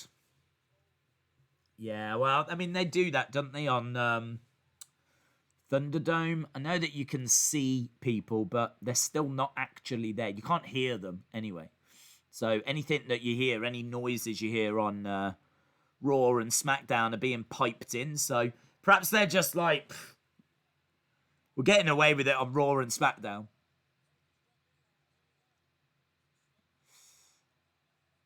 Right, and Tommaso just has a look back. Walks away. So there we go. Don't know quite what that's done for Jake Atlas. We got a little vignette here for Ridge Holland. Promo as well, actually. Do like Ridge Holland. He's got a very good look. I just wish he had better entrance music. Right, over on AEW, we're still underway with this match, Hangman and Evil Uno. And Hangman has gone out the ring. Evil Uno, we said, kind of, is teasing that he's turning face. And he's actually saying to the rest of the Dark Order, let me win this on my own. So they were like, he's sending them away. Yeah, Evil Uno, he's even sending Colt Cabana away. So, Evil Uno, one-on-one. So, the rest of the Dark Order's been sent away. On the edge of the ring, I tell you that Hangman Page slamming down Evil Uno. Give me Ridge versus Ciampa. Well, apparently, up next, we got Roderick Strong and Danny Burch versus Fabian Eichner and Raul Mendoza. Well, that's fun. Is there a stipulation on that? It's a very weird matchup. Nice shooting star by Hangman. 2. And a kick out by Evil Uno. Dark Order goons are heading back to the locker room, says Chris. Ali says Ridge Holland is really cool. He does look cool. I like him. The Eddie podcast. Shout out to you, my friend. Brony says, I don't mind the enhanced crowd noises. It is better than no noise at all. Fair point. This is a long match, man. Hangman charging over at Evil Uno, colliding into him in the corner. Big boot by Evil Uno. Uno going up top. And senton. 1, 2. Kick out by Hangman.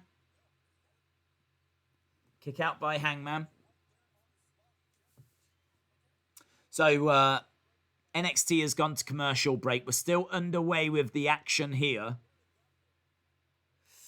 Whoever wins would go on to face each other, and the winner of that will face Breezango.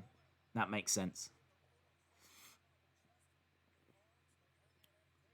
Okay, here we go. Evil gets pushed back by Hangman. Clothesline by Evil Uno. Looks like he was saying something to Hangman. The two collide into each other. Big right hand by Evil Uno. NXT still at commercial break. Against the ropes goes Hangman. Big clothesline. Big clothesline. Down went Evil Uno.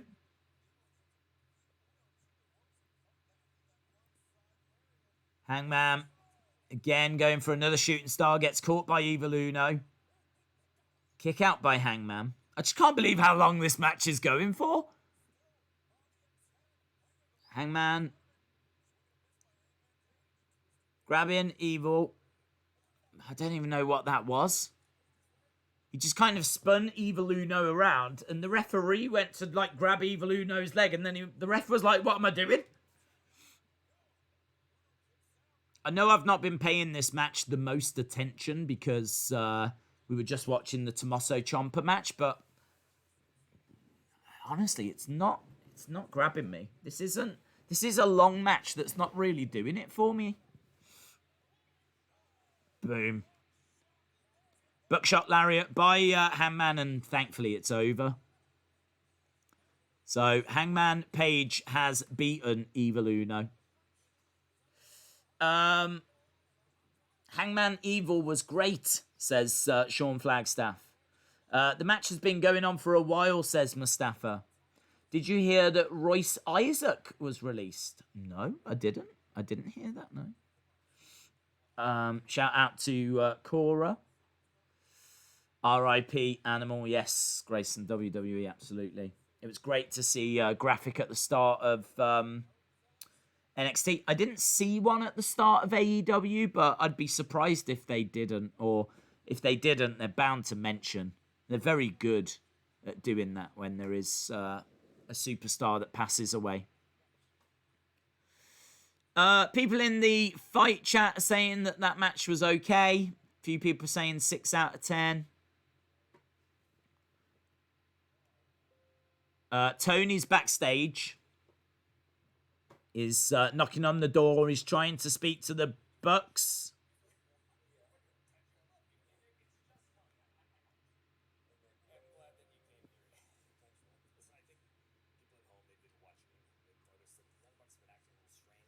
Young Bucks have been acting a bit strange.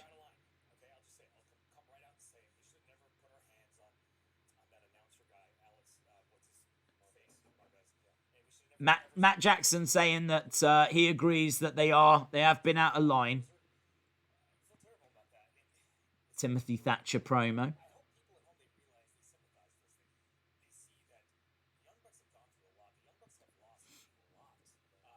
The Young Bucks have gone through a lot. The Young Bucks have lost a lot.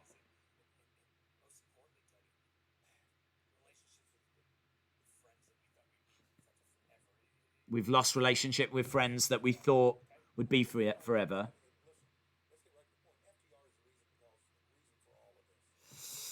Corey Taylor. Yeah, Corey Taylor on NXT. I mean, they've got a good relationship with Slipknot. I don't know if they were actually going to have them at a takeover. I remember they did some work with them recently. Matt Jackson saying, are you ribbing me?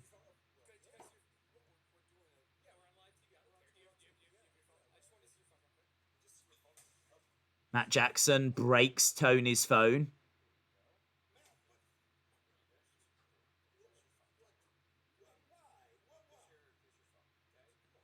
Matt Jackson's destroyed Tony's phone. And then he gives him some money.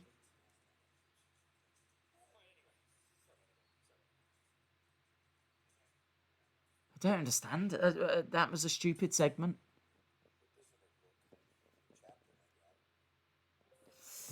Come on, Kyle O'Reilly, says Austin316. Carl was good in Ring of Honor, says J14. Days, I have a theory for why Retribution is wanting to destroy WWE. They were all NXT and developmental talent that were forced to stand in the audience for Raw and SmackDown for 12 hours with no pay. Good point. Although I don't think they were. I don't remember seeing Dominik Dijakovic standing in the crowd. Or Mia Yim. Although she may have. Right. Are we going over to this match now? Is it the gauntlet match? No. Roderick Strong making his way out. It's this tag match, isn't it? So, AEW has gone to commercial break. We've now got this very weird match that's going to have... I can't even remember who's in it. Strong. Eichner's in it as well. So, Strong and Birch are having to team together to take on Mendoza. And I'm sure it was Eichner. I can tell you that Mendoza and Eichner already in the ring. I think the Young Bucks gonna go back to their Bullet heel club days. Yeah. Definitely getting the vibe that they're turning, or have turned, of course. They've been super kicking Alec Marquez for a couple of weeks now, which, and in fairness, he deserves it. But now they just broke Tony's phone. Breaking news, they've broken Tony's phone. And then they just gave him a load of money to replace it. Very strange. Can someone tell me why there's a mixed tag team instead of being with their own partners? Yeah, I think the chat was saying that, because I haven't got the sound for that. I've turned the sound off on that. Probably shouldn't have, but I can't listen to both shows at the same time. It's hard enough to watch both shows at the same time. But yeah, apparently whoever wins, the two teams will then face each other, and that winning team will go on to face the tag champs. Saturday is going to be great, says Monica King. Saturday is going to be huge. I would rather see Birch and Lorcan versus Undisputed Era, says Brandon. Young Bucks are blue cheese as heels right now, says RJ Madma. I want to see Ridge Holland versus Finn Balor, says Jason. AEW is strange at times. It is strange at times, yeah. I think, I don't know if it's where they tried, I don't know what they tried. I don't know what they tried to do with that segment, because it wasn't funny. And I don't think it was trying to be funny. I think it was just trying to get across that Matt Jackson's a heel. I think. But there's so many ways that they... Why give him money after? That's the bit I don't understand. Break his phone, throw his phone down, give him like a dirty look and slam the door. Why break his phone, then apologise and give him... I don't know. I don't know. I can't figure out what that was meant to be. Orange Cassidy making his way down. He's got an opportunity at the title now, taking on Brodie Lee. NXT's just gone to commercial break.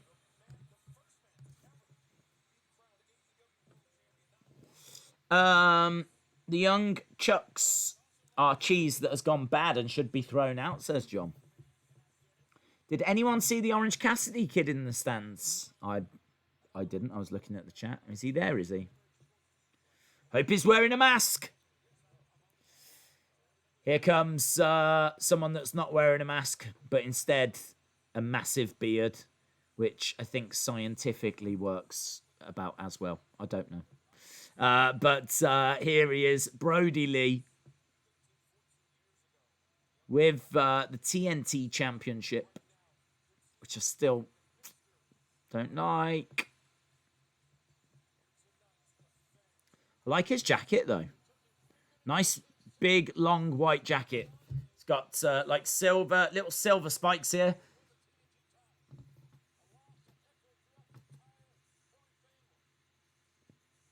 His jacket looks nice, but then his ring attire makes him look like Diesel. Orange Cassidy outside the ring. Days AEW is trying to be a high-budget independent wrestling, which isn't working. He was wearing a mask, and it's orange. Fair play. Fair play. Poor Dark Order, man. They keep having to come out and go back again, don't they? They're all back out again now.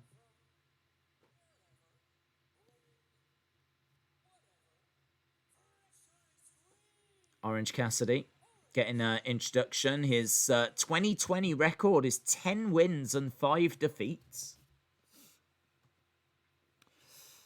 Brodie Lee is huge, says Stephen. He is.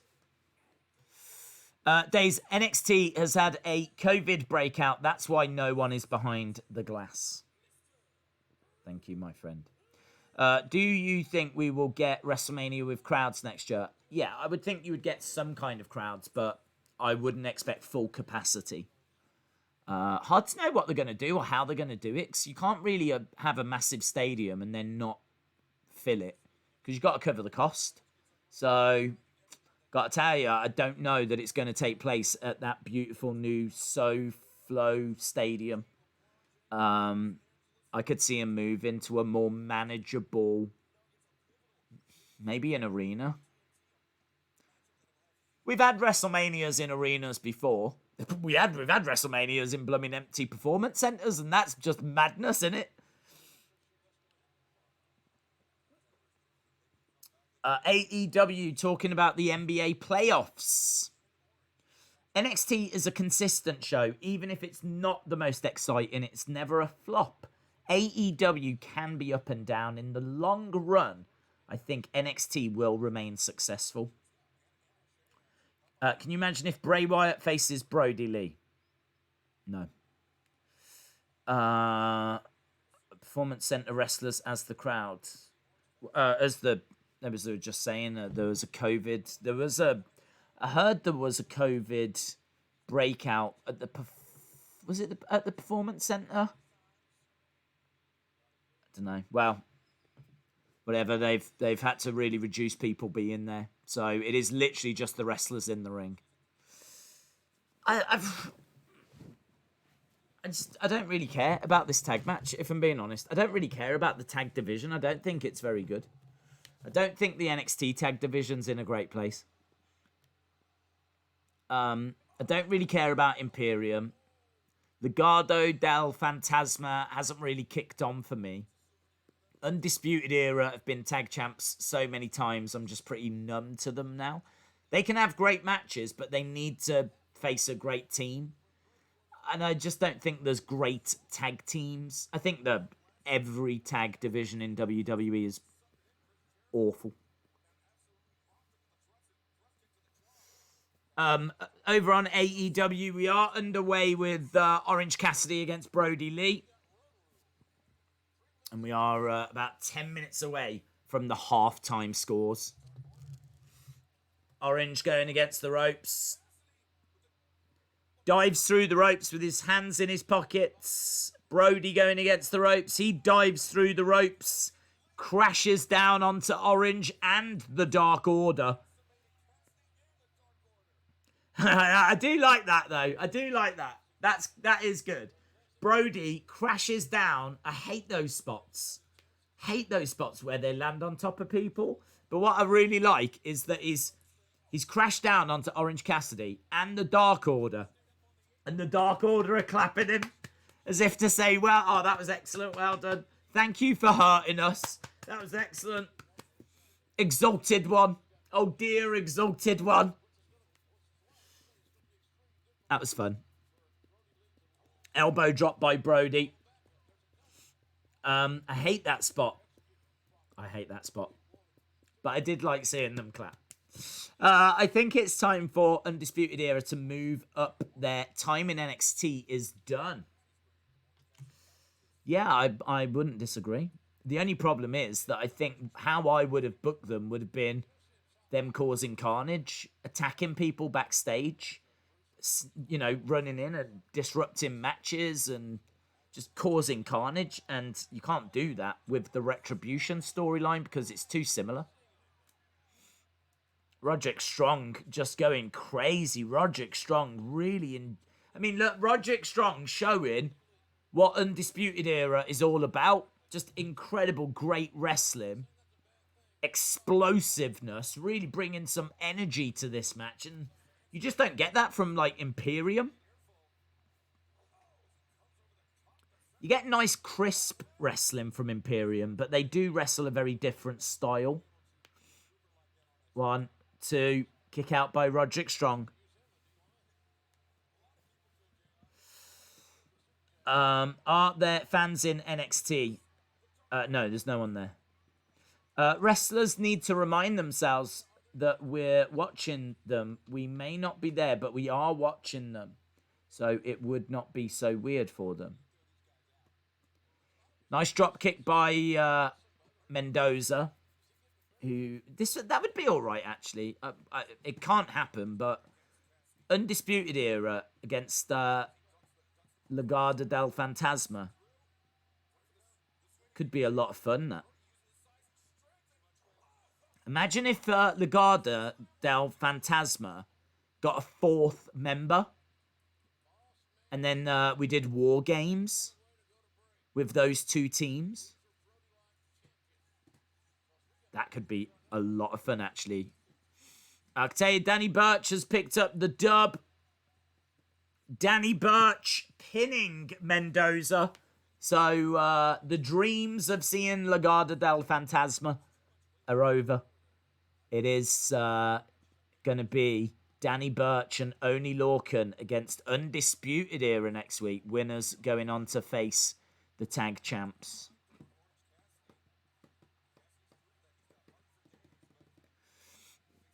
So Strong and I think it's going to be Strong and Bobby Fish against Oni Lorcan and Danny Burch. Join the Dark Order. Undisputed Era are probably going to go to TakeOver. Yeah, I'd agree with that. Undisputed Era could have a breakup storyline that's going to last about a month, says James Webb. Burch and Strong win. They do Gabriella, yeah. Burch put his hand out and Roderick Strong was like, yeah, classic. Whoa. Got Austin Theory backstage.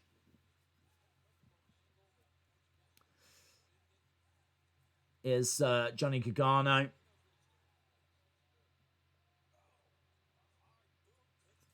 Right, Brodie Lee in control against Orange Cassidy. J14 says, Days, I went to a football game last week and they only allowed 25% of people. It was all spread out and you could only sit with family members. Yeah, I think they're going to do something like that for WrestleMania. I don't think by the time we're getting around to April, we're going to be back at 100% capacity. I mean, maybe it's going to be there or thereabouts. But, I don't know. I mean, we're 6 months since it all started and we're not really too much further down the road of, having crowds back. I mean, they've said here in the UK there won't be any crowds at football games until March. So if America follows a similar path, then you would have to fear for WrestleMania. I mean, the Royal Rumble is going to be weird without a crowd. Where are they going to do the Royal Rumble? Royal Rumble without a crowd. Think of those surprise returns. Think of those epic moments where imagine if Edge hadn't come back last year, but he was coming back at this Royal Rumble and there was no crowd. Don't know. I don't want to think about it. Days, what are your thoughts on the passing of Animal? Heartbreaking. Brian Coleman. I mean, it's always heartbreaking when you lose, well, anyone, but obviously for the wrestling community, someone that we've grown up watching. And I mean, Legion of Doom for me were the tag team. I mean, Legion of Doom, I've always said I regard them as the best tag team. I know a lot of people would say like Midnight Express maybe, or the Rock and Roll Express, or maybe even the Heart Foundation, or Brainbusters or something. But for me, I mean, I know they were book strong. They couldn't lose. Like they wouldn't even listen to if they were book strong. You brought the Road Warriors in, and they would, right. You didn't have them losing matches and all of this. You kept them strong. They were kind of like Brock Lesnar of the tag team world. But they were dominant and they looked the part and they could wrestle. They could work. And I always remember wanting to see them Demolition. In WWE, you had Legion Doom and you had Demolition. And I always wanted to see them two go at it. And I think that they did in some matches, but I don't know that we didn't get like the big feud that we were hoping for.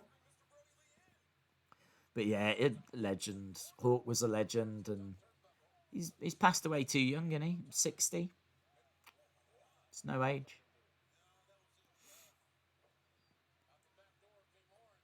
Down goes Orange. Brodie out the ring. Orange going against the ropes up. Suicide dive. Elbow Suicina. Elbow Suicida? What's he on about? I've never even heard of that. It's just a suicide dive, but leading with his elbow. Elbow Suicina.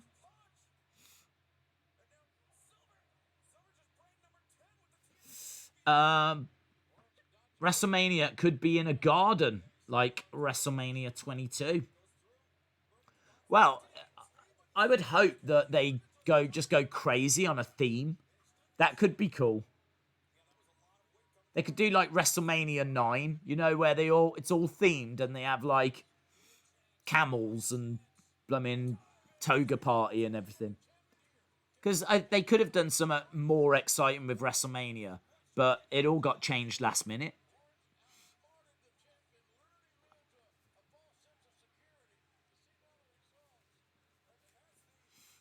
Right, both guys are down.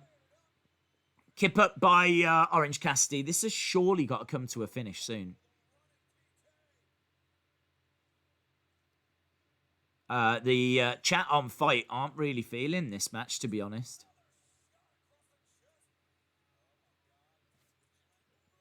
Brodie getting up. Cassidy round the houses. Lovely. DDT by Cassidy.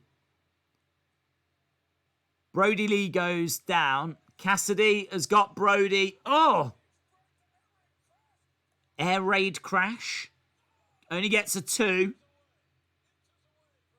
Oh, yeah, there was the little Orange Cassidy kid. I saw him. Amazing comeback from Orange, says Lone Star Friend.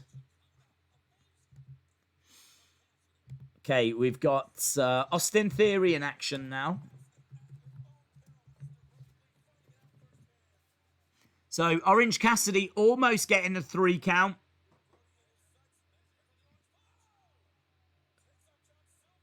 John Silver jumping in. How was that not a...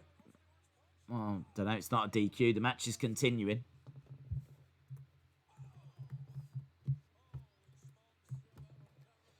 Two, three. Brodie Lee's one. Brodie Lee has successfully retained his title against Orange Cassidy. Over on NXT, we've got Theory versus Priest. And as soon as we get to a commercial break, then we will do halftime scores. I've been quite bored with AEW. I really have. I don't think this has been a good AEW at all. Lights have gone out on AEW.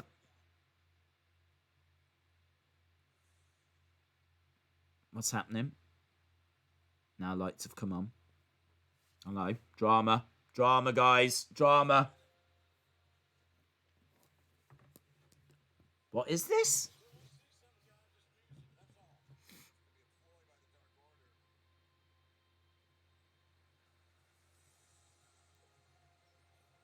Cody's return. Cody's return. It's going to be Cody because the center has lit up.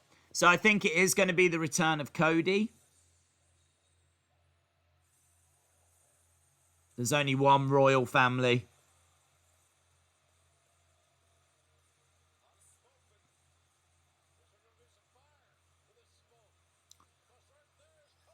Cody. As soon as the center lit up, you knew that it was Cody because he's the only one that emerges from the middle.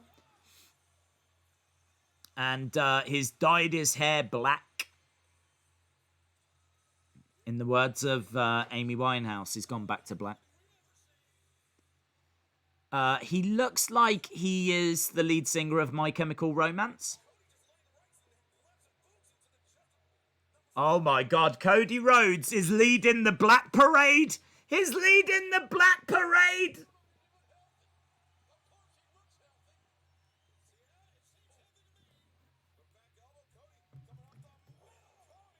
Cody with a stunner.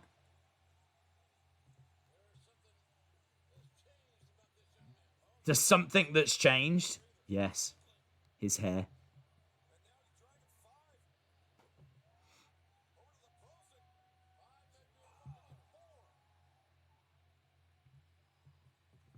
Yeah, amazing. Pile driver, the older version of Cody instead of the one that has the tattoo on his neck. No, he's still got the tattoo on his neck.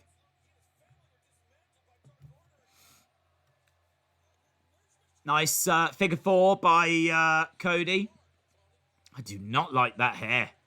Do not like that hair at all.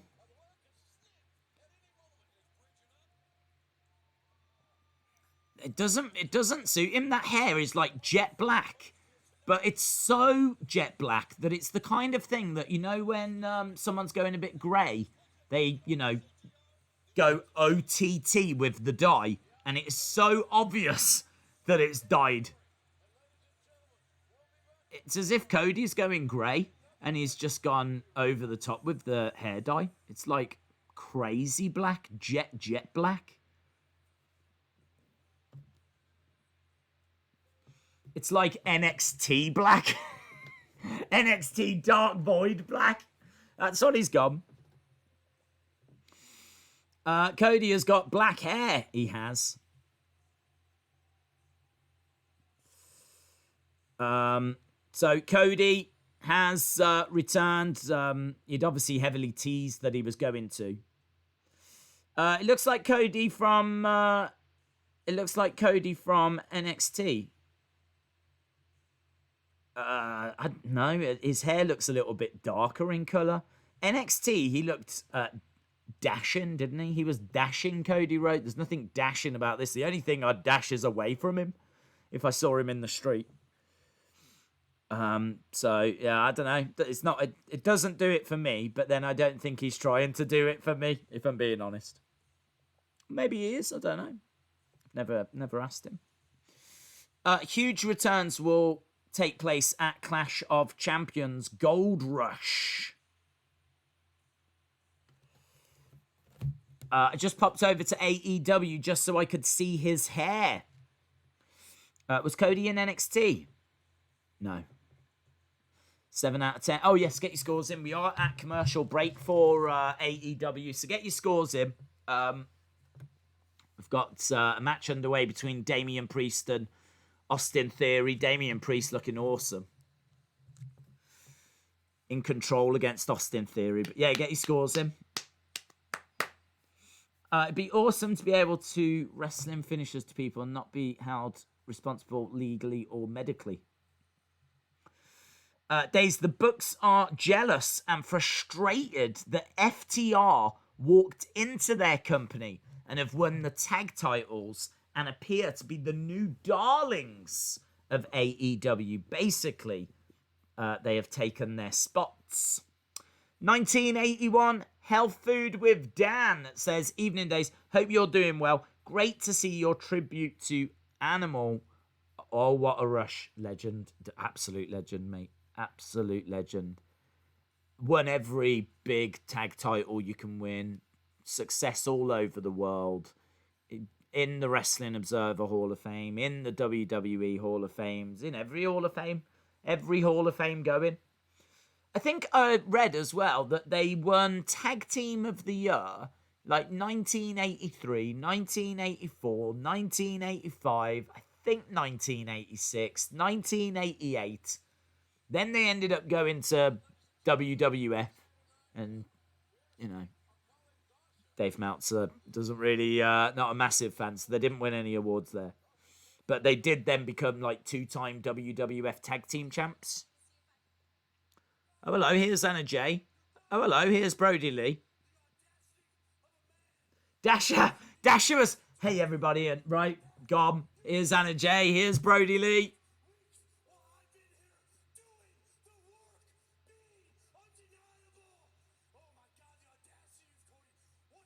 The audacity of you, Cody.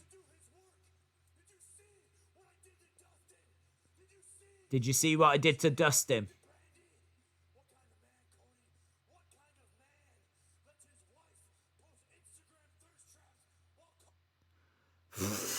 What kind of man lets his wife post Instagram thirst traps?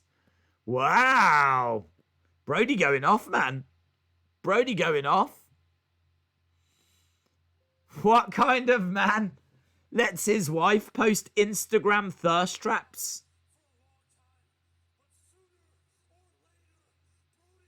Wow.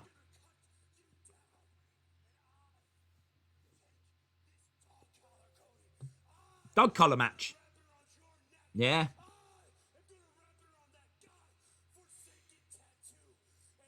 I'm going to wrap this around that godforsaken tattoo.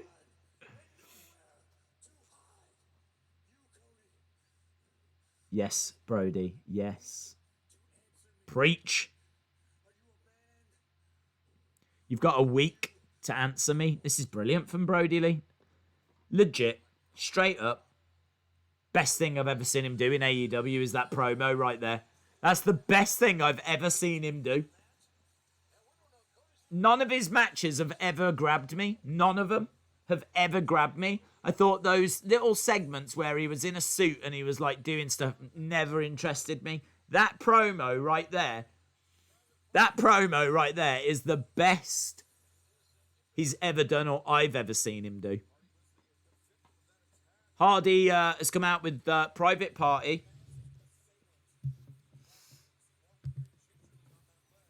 NXT 725 AEW 5. Yeah, I don't think this has been a good week for AEW at all. Cody's hair is naturally dark. I don't think it's that dark. I don't think it's that dark, mate. That's honestly... That was so dark, I felt like I was looking in the eyes of the devil. Might have red eyes, I don't know. But it was that dark. It was that dark, I thought I was looking in my bank account. Oh! We're back on NXT, we are. I'm not that big on Private Party, says J14. Days, I think Adam will get called up. All right, we've got a Matt Hardy promo. Wow. It's already 10 past. How's that happened? Hardy. Promo. I'm excited for that dog collar match, though. That's good. Damian Priest looking quite good here.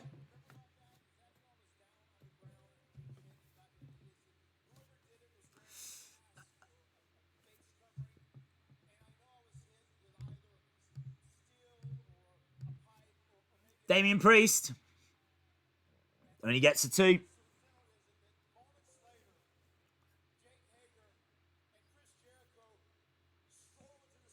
I hate what Private Party are wearing. Honestly, Private Party are wearing like a tracksuit, leopard print tracksuit. It's the kind of thing that I expect to see Cardi B wearing on Instagram or TikTok.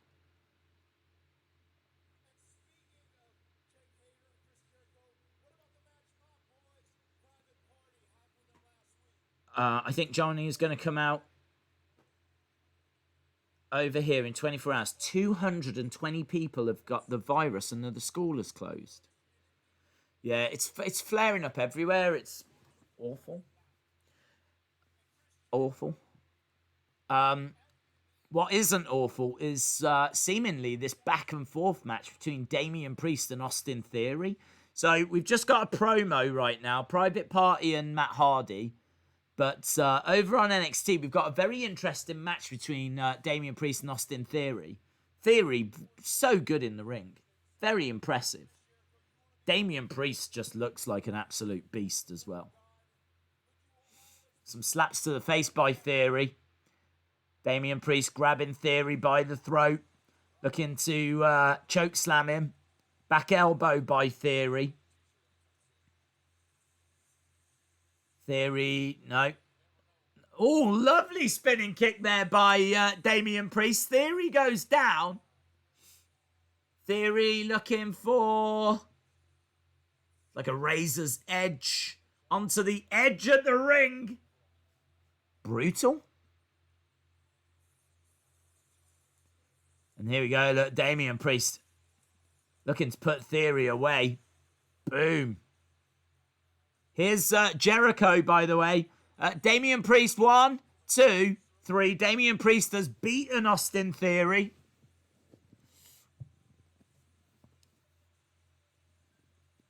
Okay, we've got Jericho.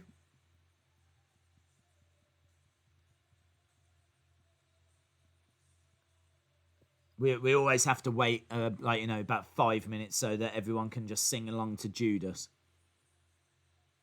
Is this in his contract, do you think?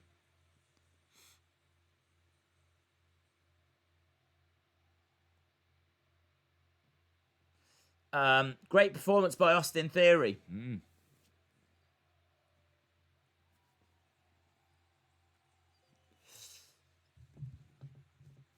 Priest wins. Was Fury in the NWA? Theory. Austin Theory. No, he was in Evolve.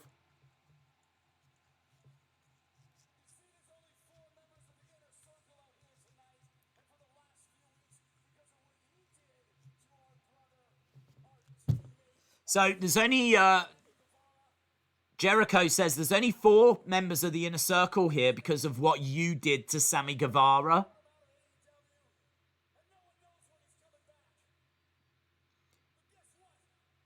They need another member, don't they? And then we can do 4-on-4. Johnny Gargano has laid out Damian Priest. Oh, okay. Sammy's back now. Sammy's here.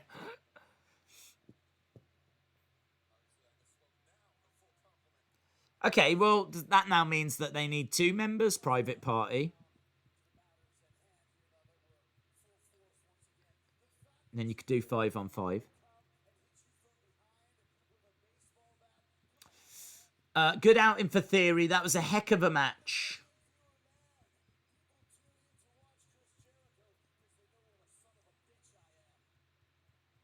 Is this... Well, I don't know what I'm watching here. Is this something to do with EO? What's this...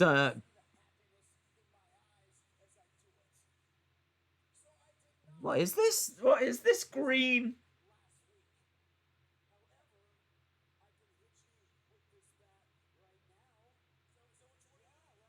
Fourth of... What was that?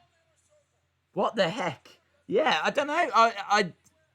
I just looked up and we had like hard to put into words. Kind of like black and green, kind of like CCTV footage, kind of someone outside. Seemed to be a female. I don't know who it was. What was that? Yeah, 10/4/20. So it's got to be like something to do with the 4th of October, which is that not... Is that the date for TakeOver? So someone's arriving at TakeOver. That's the vibe I'm getting. Someone's arriving at TakeOver. Tessa?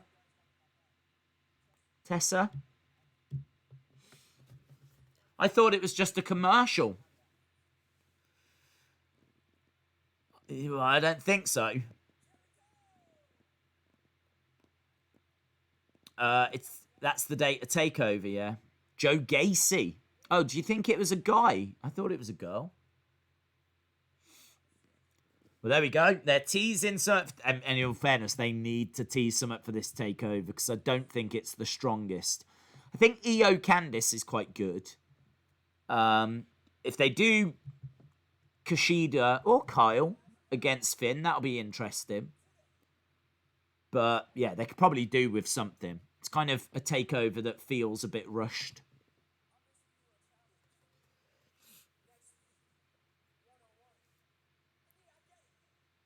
Not a commercial. It's not Tessa. Tessa's re-signed with Impact. Has she? Is that true? I never heard that. Is that true? She's gone back to Impact. Good. Days, there was the NXT title design. Was it the NXT or the NXT Women's? Couldn't tell because couldn't see the difference between the two. Because aren't they very similar belts? Just like a lot of it is the colour. I thought that it was a woman.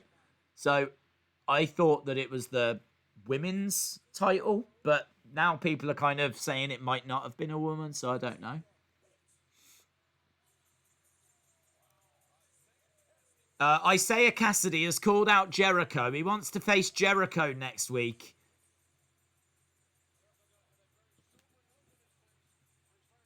Okay, well, there we go.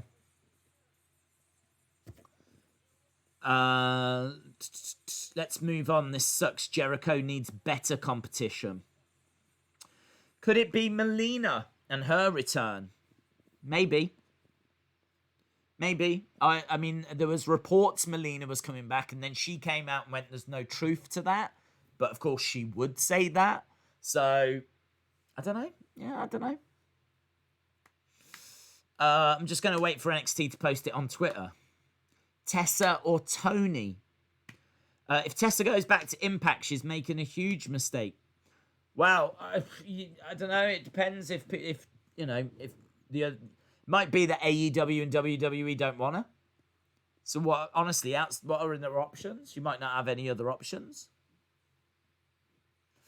It was Scarlett, says Shay. Could have been Scarlett. Could have been Scarlett. Does that mean that she's going to start competing? Is she going to make her presence felt now? Perhaps because she can wrestle, can't she? So perhaps because Carrion is out of the picture for a little bit. Don't know when he's coming back. Perhaps Scarlett. Yeah, I agree. There was definitely Scarlett vibes. I thought it was a woman. The only thing is, if it was Scarlett, why are they not telling us that it's Scarlett? Because people might be a bit disappointed. Because now people are going to think Melina, Tessa... If it turns out to be Scarlett, who's already on the roster, it might be a bit flat. Don't know. We'll wait and see. We'll find out. Tessa hasn't signed anywhere, says Sean. Days, the woman in the SmackDown video has got Carmella's bird tattoo, so it's Carmella. Yeah. I didn't see any Tessa news at all.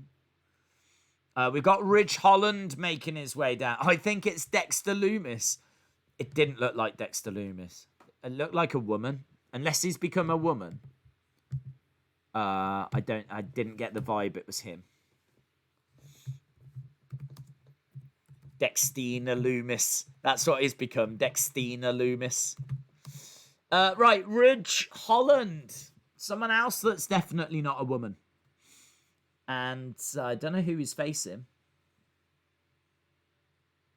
He is facing Antonio De Lucia.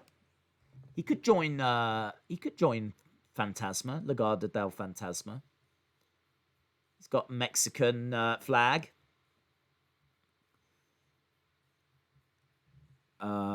Job guy. Ridge Holland versus Job Guy. I can't remember his name.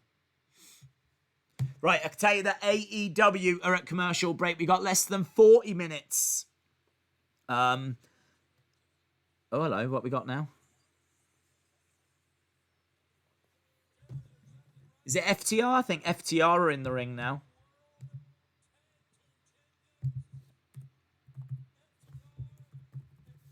FTR promo on AEW.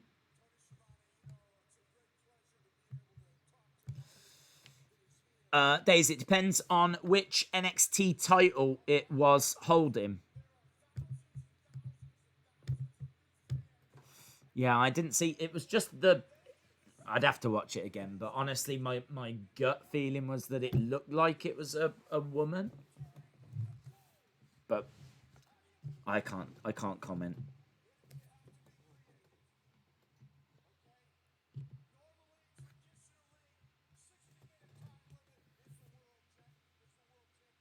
Right, normally, traditionally, 60 minutes.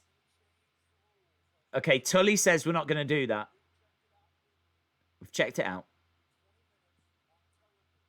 20 minutes on TV.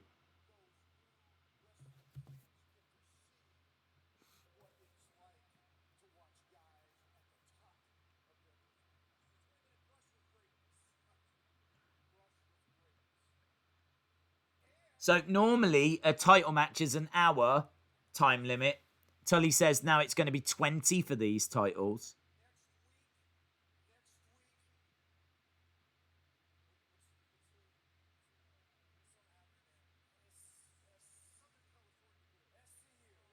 SCU. So what, FTR against SCU?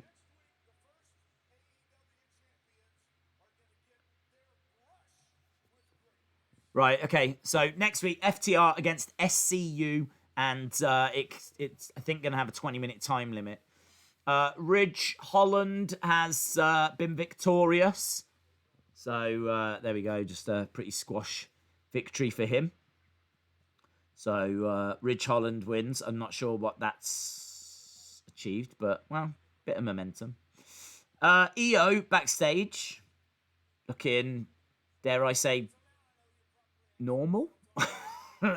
Like she's got a black top on with like a necklace.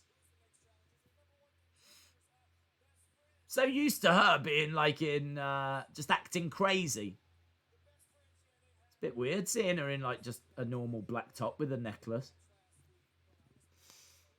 Candice is here.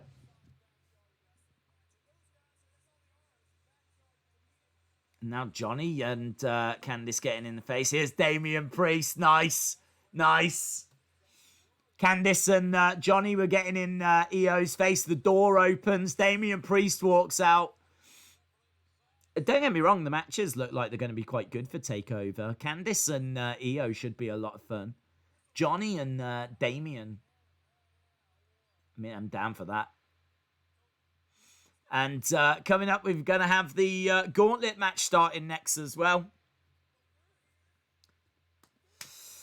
On Twitter, people are saying Bo Dallas. Days, there's a wrestling documentary coming to Netflix on October called Beyond the Mat. Oh, what? The old one? I've seen that a fair few times if it is that one. I'd imagine it is that one. If you haven't seen it, it is incredible. Is it? I think from the late 90s. I think that was about 20 years old now. Nice headbutts in the corner by Holland, says Jason.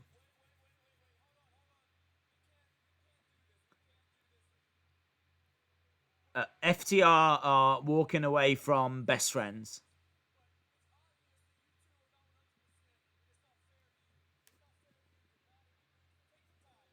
Right, NXT is at commercial break. When we get back, we're going to the main event. We'll be going to the gauntlet match.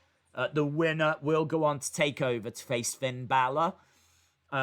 We're just wrapping up with this promo.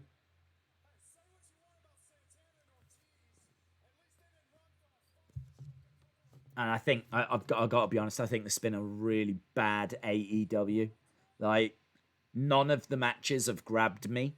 The best moment of this show was that Brodie Lee promo for me.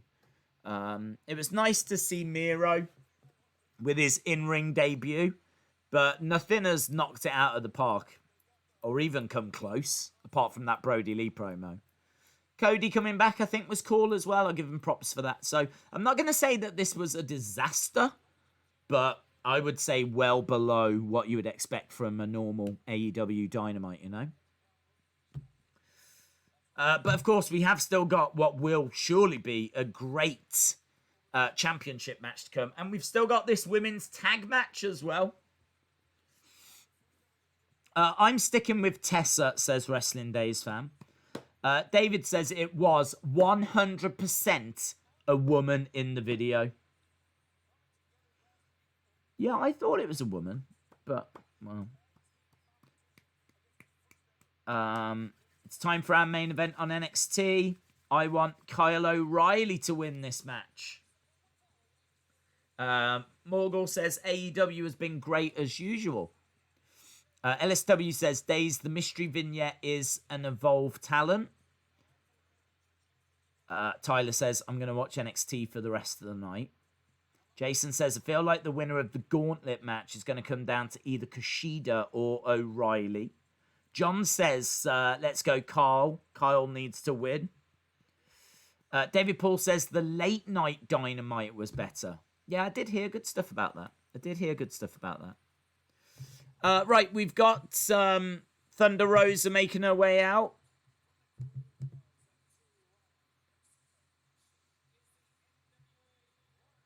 The NWA Women's Champion.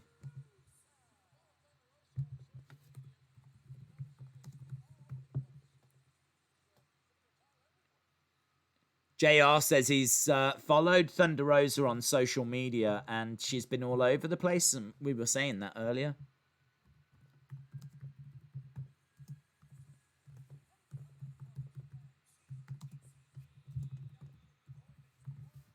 Diamante, is it? I don't know. I don't quite know how you spell it, but whatever. Right, Hikaru Shida. I do like how their graphics, I've got to give them props for this because WWE don't do this and they should. Champions have got gold graphics. Their name at the bottom, the lower third, it's all in gold. It really stands out and it looks different and it looks really cool. It would be nice, actually, if the background was the belts. And then you had the information on top. That would look very cool. Thunder Rose is wearing my favorite attire of hers as well. I love this attire. Black and with the gold. Looks really nice, really smart. So we're underway. Evilise, be interesting to see if she can be bothered to do anything in this match.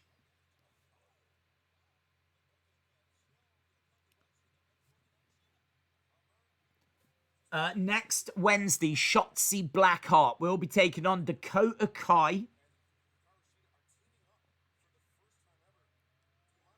So Thunder Rosa and first Thunder Rosa tag match I've ever seen. Shida trying to deliver a kick to the side of the head, but stopped. It's quite fast-paced action. Okay, we're starting off with Kushida and Kyle O'Reilly.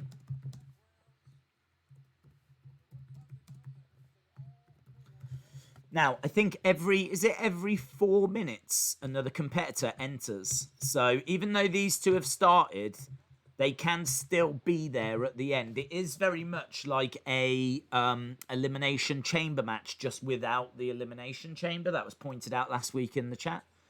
Yeah, it's a really good way of thinking about it. It is like a elimination chamber, just without the chamber. So you start off with 2, and then 4 minutes, someone else will come down. And then 4 minutes later, someone else will come down. And basically, you do that until all 5 people have, entered the match. And I think you can only be eliminated by pinfall or submission. And obviously, eliminations can happen at any time. So we're starting off with what you would think are the 2 favourites. And I'm cheering Kushida on this one. I know many in the chat want Kyle. I can see Kyle doing it. But I want Kushida to get this. Really interesting, actually, because both of these have got very good MMA skills. Kyle O'Reilly, in particular, very good with his strikes and submission holds, scrambling. And we're seeing some nice early exchanges here between these two. The two linking up. It's an unfortunate time for this women's tag match because it started right as this gauntlet match has started, and kind of finding myself being drawn more to NXT, but I don't want to skip on Thunder Rosa.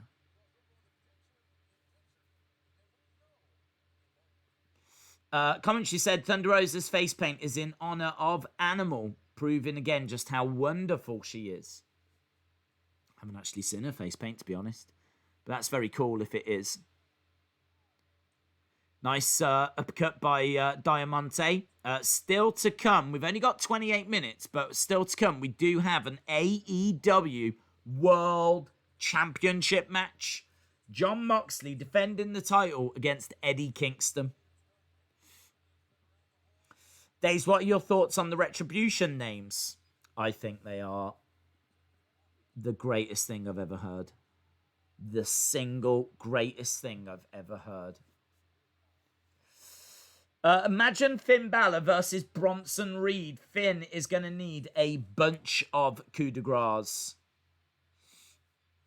Kushida is really working on the arm of Kyle O'Reilly.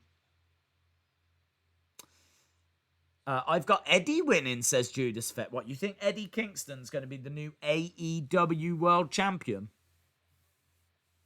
I don't see it. Kick out by Thunder.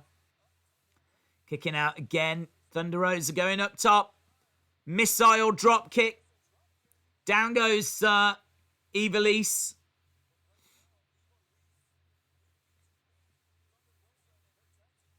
Shida in the corner. And Thunder Rosa trying to get over there. Counting down now.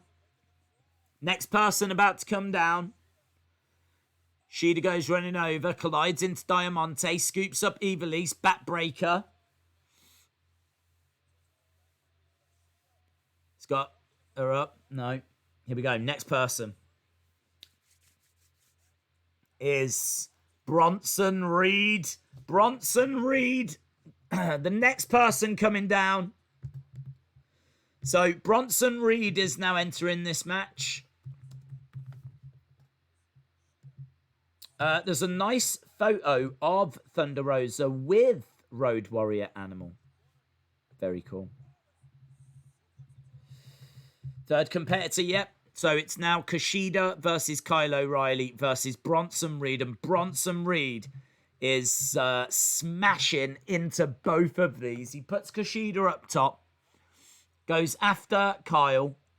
He's got Kyle on his shoulders. He's put Kushida on his shoulders. Look at this. Bronson Reed had got both up, but Kushida jumps down, kick to the midsection. Kushida trying to hurl Reed against the ropes. Kushida. Nice back elbows. Springboarding off the ropes. Duck underneath. Back elbow. Nice enziguri kick by Kushida. Bronson Reed goes against the ropes. And Kushida against the ropes. Up over the top. Oh, lovely work by Kyle O'Reilly. Drops down looking for an armbar, but Bronson Reed straight over. And Kyle O'Reilly just grabs his leg, and now he's looking for a heel hook. And Kushida with a standing moonsault into a Kimura. Oh, look at this.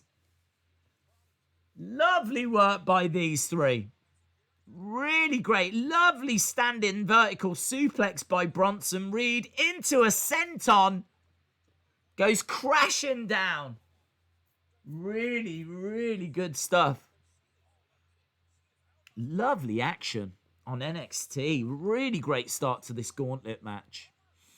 And we've still got 24 minutes to go with it as well.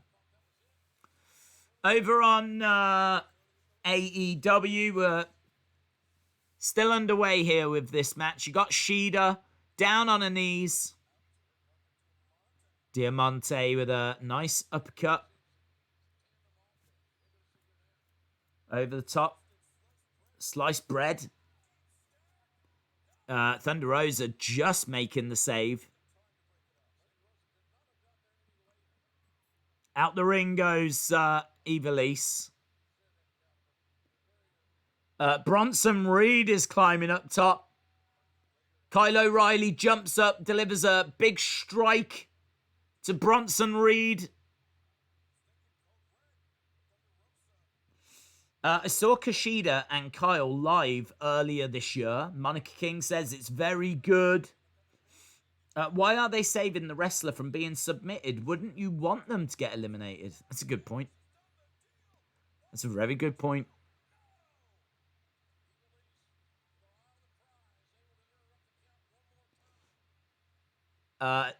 Dream. Damn it. Damn it. Exactly what I didn't want to happen. Exactly what I didn't want to happen. Dream has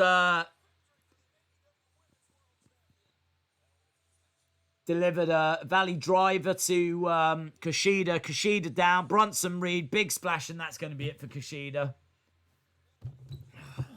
Gutted. It's exactly what I didn't want to happen. So, Velveteen Dream attacks. Oh. What a heel. Right, Kushida's done. Shida and Thunder Rosa are victorious. Here comes the money. Here comes Timothy Thatcher.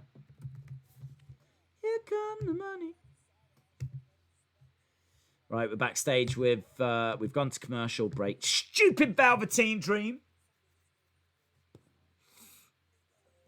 Le Champion.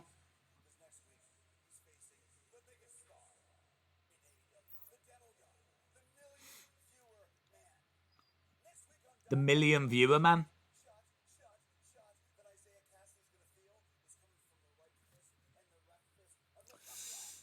Twitter's about to explode.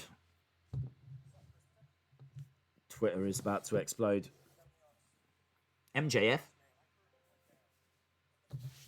Anyone but Dream. I'm done with Dream. Days, who's your favourite NXT superstar? That's a good question. Do you know, I don't know. I don't know. I don't know if I've got one. I don't think NXT is in a very good place, if I'm being honest. I think tonight's been a good show, but I don't know. Is there anyone that I like that I'm really into in NXT? I don't know that there is.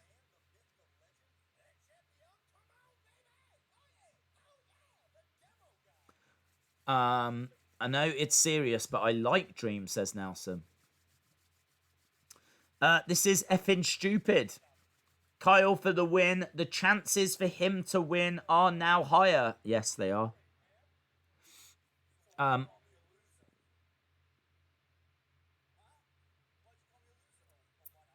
There's a little bit of back and forth here between Jericho and MJF. Arguing.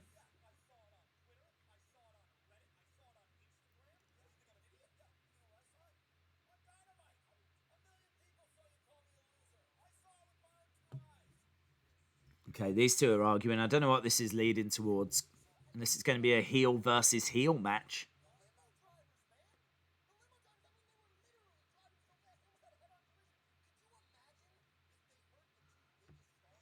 I miss Loomis. Dakota Kai next week, so that's going to be good, says Dave. Dream should have been fired. Butterspark says stupid, stupid, stupid. I don't care about Dream anymore, says Eric. I just don't think that whole thing has been dealt with very well. I mean, you just want it to be investigated seriously, dealt with seriously, and it just hasn't. It hasn't. I mean, whatever happens from now on, even if he's found innocent, and he is innocent, right? I don't know what the truth is with the allegations and everything, but it's just not been dealt with properly. And it's left a real bad taste in people's mouths. And it's affected the Velveteen Dream. There's no way he comes out of this looking great.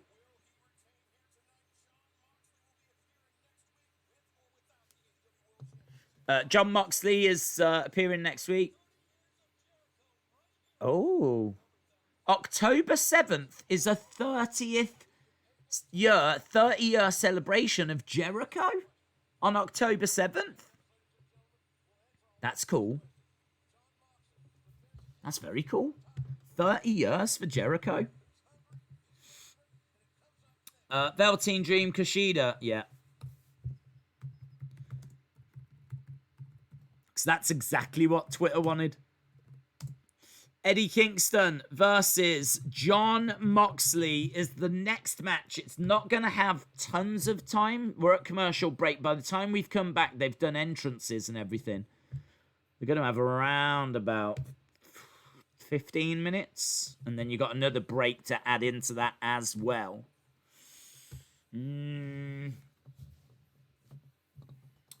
Right, has Cameron Grimes come down? Cameron Grimes has come down now. So, I believe there's 4 that are still in this match. You've got Thatcher. I mean, that would be everyone now, wouldn't it?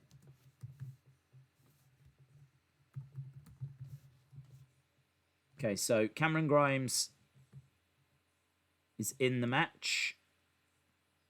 Yeah, Kyle O'Reilly is down outside the ring. I think this is Kyle O'Reilly's now.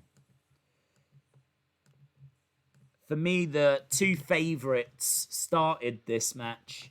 And Stupid Dream. Kyle O'Reilly with a big kick. Bronson Reed with the big forearm strike. Kyle O'Reilly with a big clothesline. Big boot by Cameron Grimes. Kyle O'Reilly trying to operate at such a fast pace, but gets planted down. Big clothesline by Bronson Reed. Apparently, during that mystery person video, the person was saying, we're coming back to take what is theirs. So it must be someone who's been in NXT before, so I'm guessing it is Mace. No, I'm guessing then it's probably Scarlett and Carrion. That would be my guess. Perhaps it was the NXT title that Scarlett... Perhaps it was Scarlett. That's why it looked like a woman. And if she said that they're coming back, then perhaps it's not that as exciting as what we thought.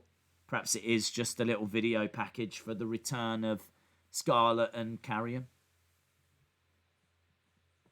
I did not get any vibe that it was Bo. Perhaps people are thinking it's Bo because Bo's a former NXT champion. Right, flying knee by Kyle O'Reilly.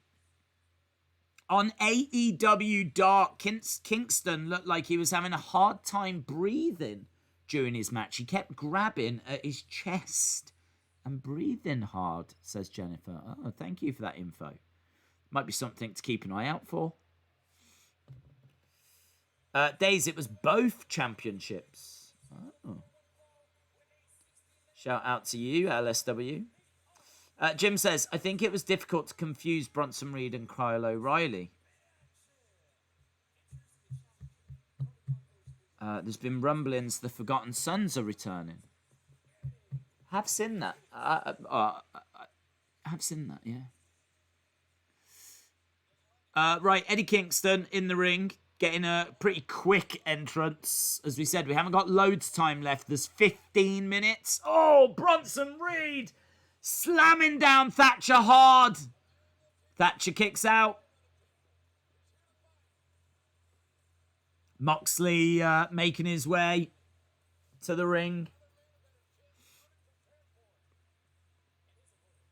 15 minutes to go. Kyle O'Reilly in the ring with Bronson Reed. John Cena was in that video package. We just never saw him. Kick out by Kyle O'Reilly. Bronson just getting a 2 count. I do think this AEW main event should be very, very good, but there is just no way that you can take your eyes off this match. There's stuff happening all the time. It's a very good match. Very good. Dream should have been fired, says Wrestling Days fan. Is Loomis ready to return? How long is he supposed to be out for? I don't know if they said how long he'd be out for, actually. I'm not expecting him back. I'm not expecting him back yet. Eddie Kingston, Jon Moxley. This should be good, as we said. Cody against Eddie Kingston was very good.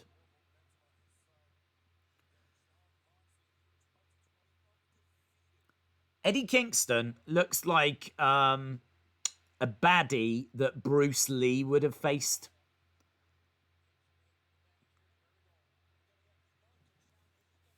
Bronson Reed going against her in a multi-man spot. Bronson Reed, suicide dive, crashing down on Cameron Grimes, Timothy Thatcher, and Kyle O'Reilly. If it is Cross coming back, why take the title off him? He's not been gone that long. Well, it's just good for ratings, isn't it? If you think about the fact that out of it, they were able to do that Iron Man match. They were then able to go into overtime. They were then able to do Adam Cole, Finn Balor. You know, it's ratings grab.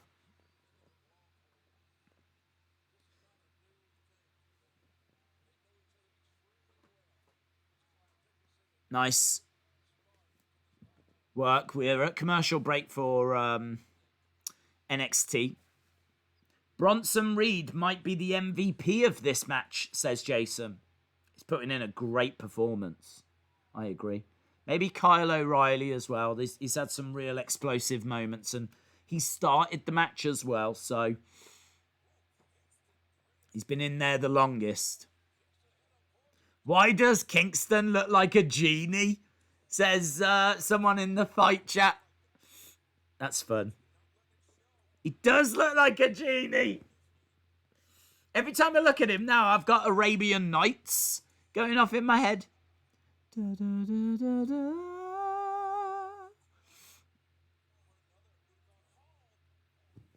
I'm thinking that Cross is out for 6 months. Don't know. I don't know that it's that serious. Days, I just went back to watch that weird teaser tonight on NXT, and the lady said, I have been in isolation for too long, but now I'm back. Oh, it's Linda. It's Linda. Linda's coming back. Yeah! Linda! Linda! Linda! Linda! Yeah! Vince had put her in isolation. He's put her in, like, the storage cupboard at the Performance Center, and she's managed to get out. And now she's all confused. And she wants to go for the NXT Women's Championship. Oh, man, you tell me you wouldn't... You tell me you would not tune in to TakeOver to watch Linda McMahon versus Io Shirai. Of course you bloody would. Of course you would. It's unmissable. That's the dictionary definition of unmissable. Well, that's great. I'm extra excited now. Right, we're back underway. Eddie Kingston hurling Jon Moxley into the timekeepers area. And we've got both shows, got 10 minutes to go. So this is the final run. The final run. Bronson Reed with a big power slam to Kyle O'Reilly. T-Bar just called CM Punk out on Twitter for the mockery of Slapjack's mask. I guess WWE have green-lighted everything for them. Well, that's it, guys. Might as well start the rumours now. It's going to be CM Punk versus T-Bar at WrestleMania. That's it. That is going to get CM Punk to re-sign. That dream match. I just imagine that. Vince is like, look, just come back. We'll give you money. We've got money, and we can give you an absolute mega match. You can face T-Bar at WrestleMania. How's that? Yeah? I don't know how he can resist. Timothy Thatcher on the middle rope with Bronson Reed. Thatcher gets driven back. Bronson, kind of went for a splash, but knee to the back by Kyle. 1, 2, 3. Bronson Reed has been eliminated. Bronson Reed has gone. Ankle lock, though, by Thatcher.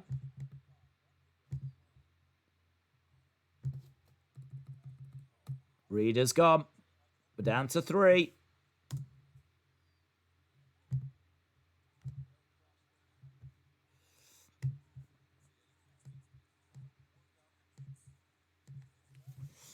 Reed is out, yeah.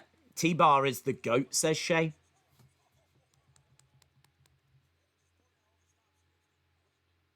Big uppercut by Timothy Thatcher. Forearm strike by Kyle O'Reilly. John says CM Punk should have been the leader of Retribution because they need a better spokesperson. They need a better everything. Right, Dragon Sleeper by Eddie Kingston. All 3 that are left in this are in the ring right now. Timothy Thatcher looking quite good here. But yeah, Eddie Kingston with a Dragon Sleeper.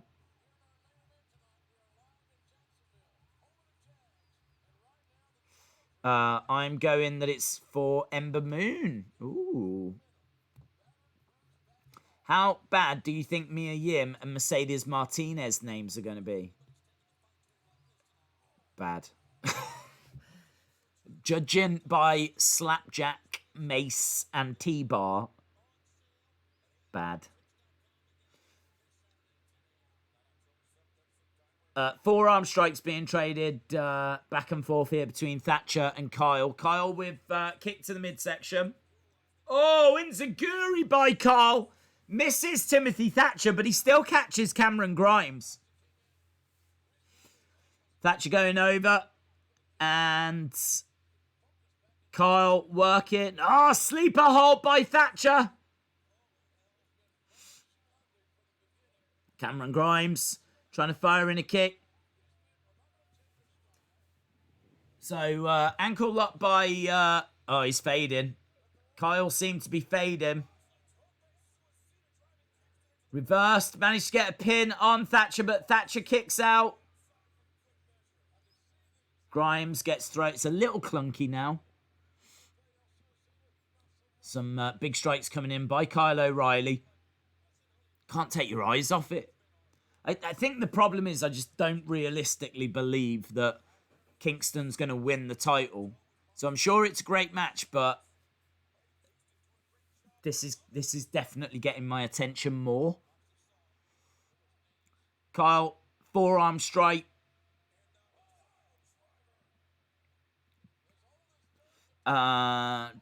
Priest and Io versus Candice and Johnny next week, says Brax the Beast. That'll be fun. Kicks coming in by Kyle. Big slap by Timothy Thatcher. Kyle goes down. Backslide by Kyle O'Reilly. Backslide. Timothy Thatcher kicks out. Over the top. Nice roll up. 1, 2, 3. Thatcher's been eliminated. We're down to O'Reilly or Grimes. 1, 2. Oh, foot on the rope. Foot on the rope by Kyle O'Reilly.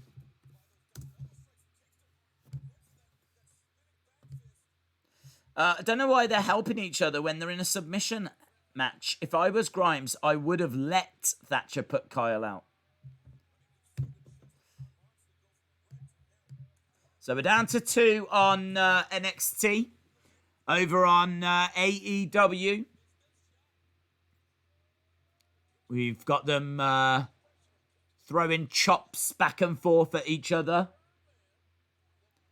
Boot to the side of the head by Cameron Grimes. Nice German suplex by Moxley. Grimes and O'Reilly trading shots back and forth. I kind of really feel like O'Reilly's getting this.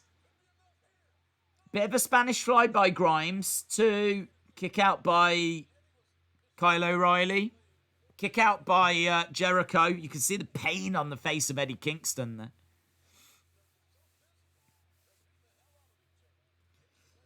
Isn't it funny? We've just seen a match involving Thunder Rosa in the co-main event, and then the main event's got a match with Eddie Kingston in it.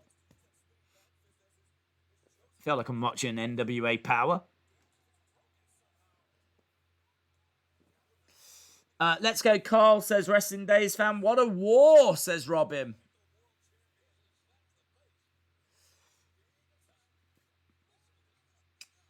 Knee strike to the midsection. We're getting down to the final few minutes. I didn't even realise it was that time.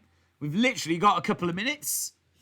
Moxley's got a sleeper hold on Eddie.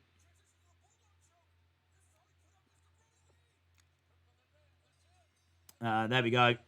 Moxley's won. Moxley's retained his title on AEW.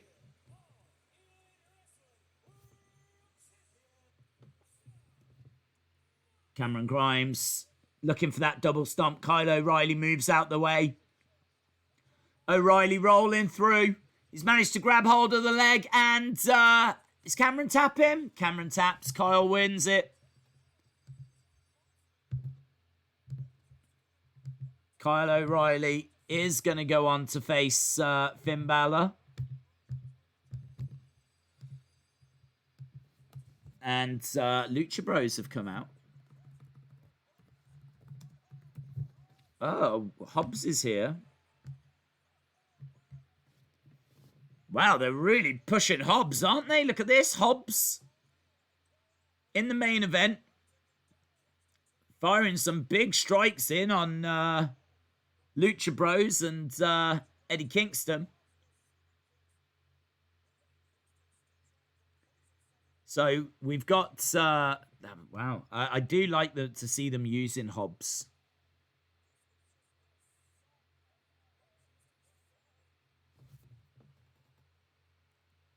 Who's coming out now? Darby Allin. Darby Allin coming down. Just replays on NXT.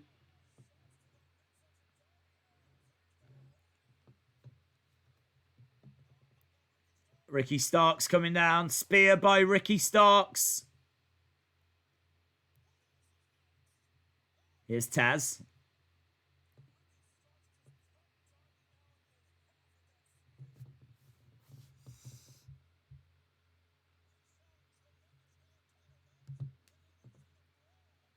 Yeah, there's a lot of carnage at the end of AEW. At the end of NXT, we got Undisputed Era coming down and celebrating with Kyle. Here's Balor.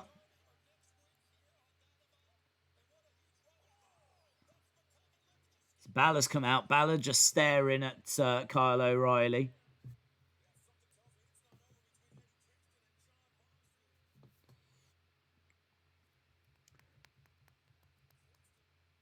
Okay, so NXT goes off the air. We're seeing Ricky Starks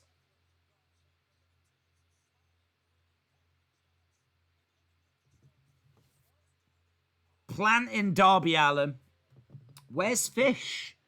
Yeah, I don't know where Fish is, actually. There was just the 3 in there. Right, think about your scores. Get your scores in. Get your scores in. What do you think about the shows?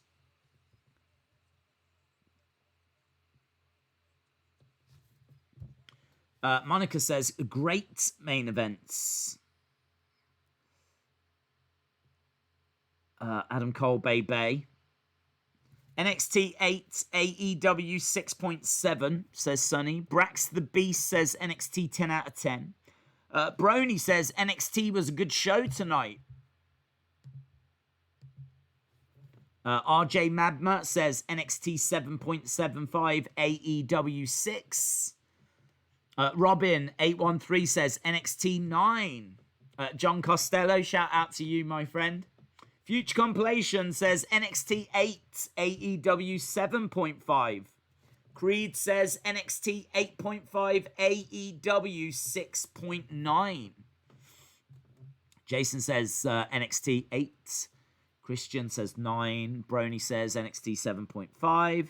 Sandman says NXT 9.75. A lot of love for NXT tonight. John says NXT 8.75. Austin 316 says NXT 7.5. A lot of scores for NXT. Where's the AEW crew? Slapjack says AEW 6. NXT question mark. J14 says NXT 7, AEW 6.75. C Wrestling says NXT 8.75, AEW 7. 5 out of 10 for both, says 7-star. DJ says, what do you think's going to happen to NWA if they start running again? All the stars are gone or going. They've got a ready-made supply though, because they work a lot with the UWN, the United Wrestling Network, which runs Championship Wrestling from Hollywood, Championship Wrestling from Memphis, Championship Wrestling from Arizona, and they very much have got a great relationship with them, and we're seeing a lot of those stars being used on a Tuesday night. So, you know, you lose a Kingston, you lose Ricky Starks or whatever, you can. I'm not saying they're easily replaceable. I'm not saying that at all. But the NWA is bigger than any one or any collection of wrestlers. So, they can get some new people in. So, no, that'd be fine. Power will live on. Monica says NXT 7.5, AEW 8. Oh, you thought AEW was better. NXT 7.25, AEW 6, says Travanti. James Knight says 7.5. Nice to see Kyle get an opportunity. Surprised Kyle won. Thought Undisputed Era would go to the main roster. That's a good point. NXT is doing a Kyle singles push. I'm excited for him, says John. RJ Madma says, regardless of scores, I always appreciate these streams. Shout out to you, my friend. Imtiaz, well said, Days. Shout out to you, Imtiaz. I really believe that. I think that, it's brilliant to see all of them. I mean, Thunder Rosa, Eddie Kingston, Ricky Starks. It's brilliant to see them go into AEW. I kind of feel like NWA is like a really great club at producing talent. Like, they don't really produce it, but it's a really good place for talent to go. You're gonna be able to have great matches. You're gonna get some good exposure. It's just a good company to be associated with, NWA. I really think that it's, I don't know who you'd compare it to. Like Borussia Dortmund. Like, they're a really great team at, like, producing talent. But that talent goes on to Barcelona, and it goes on to Real Madrid, and it goes on to Manchester United. Well, should. And I kind of feel that way with NWA, they've got all this talent, but it's got to go to WWE, and it's got to go to AEW eventually, Can't stay in NWA. So, I think it's good. It's exciting. Right, I'm gonna drop my scores down. I agree with the chat. Largely, I agree with the chat. I think AEW. I gotta give it like a 6. I think. I don't even know that this really got any higher than that. I mean, what would I don't even know why I'm giving it a 6. I don't want to be down on it for the sake of being down on it. There wasn't really anything disastrous. I think that's it. There was nothing disastrous. But there was really very little that set my pulse racing, if anything. I really like the Brodie Lee thing. I think the main event was pretty good. Nothing was upsetting. I feel like a 6 might be generous, but I'm going to stick with it. I think NXT was definitely the better show tonight. Battle Royal was good. There was a lot of good stuff, actually. A lot of fun stuff. Tag match didn't really care about. Ciampa Jake Atlas was quite short. I think this is about a 7.25. Main event was good. Maybe a 7.5. Maybe a 7.5. 7.5? Yeah, main event was good. Again, I'm being generous. Being generous there. Boom. Days Balor going back to the main event after he drops the belt to Kyle, says 7-star. This gets a 6, but Raw gets a 7.25. Raw was one of the worst episodes in history. Yeah, wow. The thing is, Brian, that I don't disagree. And if you listened to the review, which I'm sure you did, so I'm only going to tell you what you heard before. And that was, it's easy to rip that Raw apart because it was bonkers. I mean, it was just straight out bonkers. But that's why I scored it the way I scored it. Because it was so bonkers that it was actually a lot of fun. A big problem I've got with the Wednesday is there's a lot of things that happen that just aren't that exciting. I've got to be honest, like, everyone gets very excited about Wednesday night wrestling, but a lot of the time, there's not really, like, stuff that's happening that's like, wow, yeah, whoa. You know what I mean? Like, there's not really anything that's that exciting. I would actually rather watch Raw, and I would rather watch them giving me T-bar.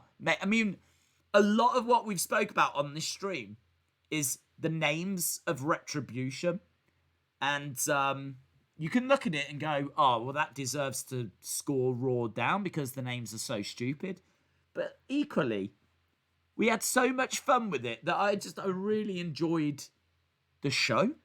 I really enjoyed the show. The fact that they've put a team out there with those names, wild, absolutely wild. The fact that they gave contracts to Retribution again, and then, like, you know, you're getting your head around all of that, and then you've got like that R-Truth segment where, I mean, that was just bonkers as well. I mean, Raw was just non-stop, like, craziness. It was just crazy. But gotta be honest, I would much rather watch that crazy, what's going to happen next, what are they doing show than that fairly bland AEW. Honestly, I'd take wacky craziness, nonsensical, but really out there entertainment. I'll take that every day of the week over just bland nothingness. And that's what a lot of this was. A lot of it was just really bland. A lot of the matches just seemed to go on forever tonight. That Hangman Page match tonight on AEW just kept going, but not in an entertaining way. Like the Brodie Orange Cassidy match went on quite long as well. So, yeah. And they didn't have any fun names. There was no T-Bar. There was no Slapjack. There was no Mace. So, yeah, I'll take Raw over AEW this week.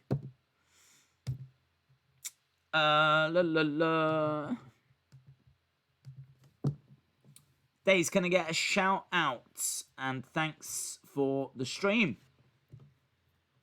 Yeah, shout out to Anthony. Wrestling Days fan, shout out to you. Anthony says, Days, the mystery vignette gave me hacker vibes. I didn't get those vibes.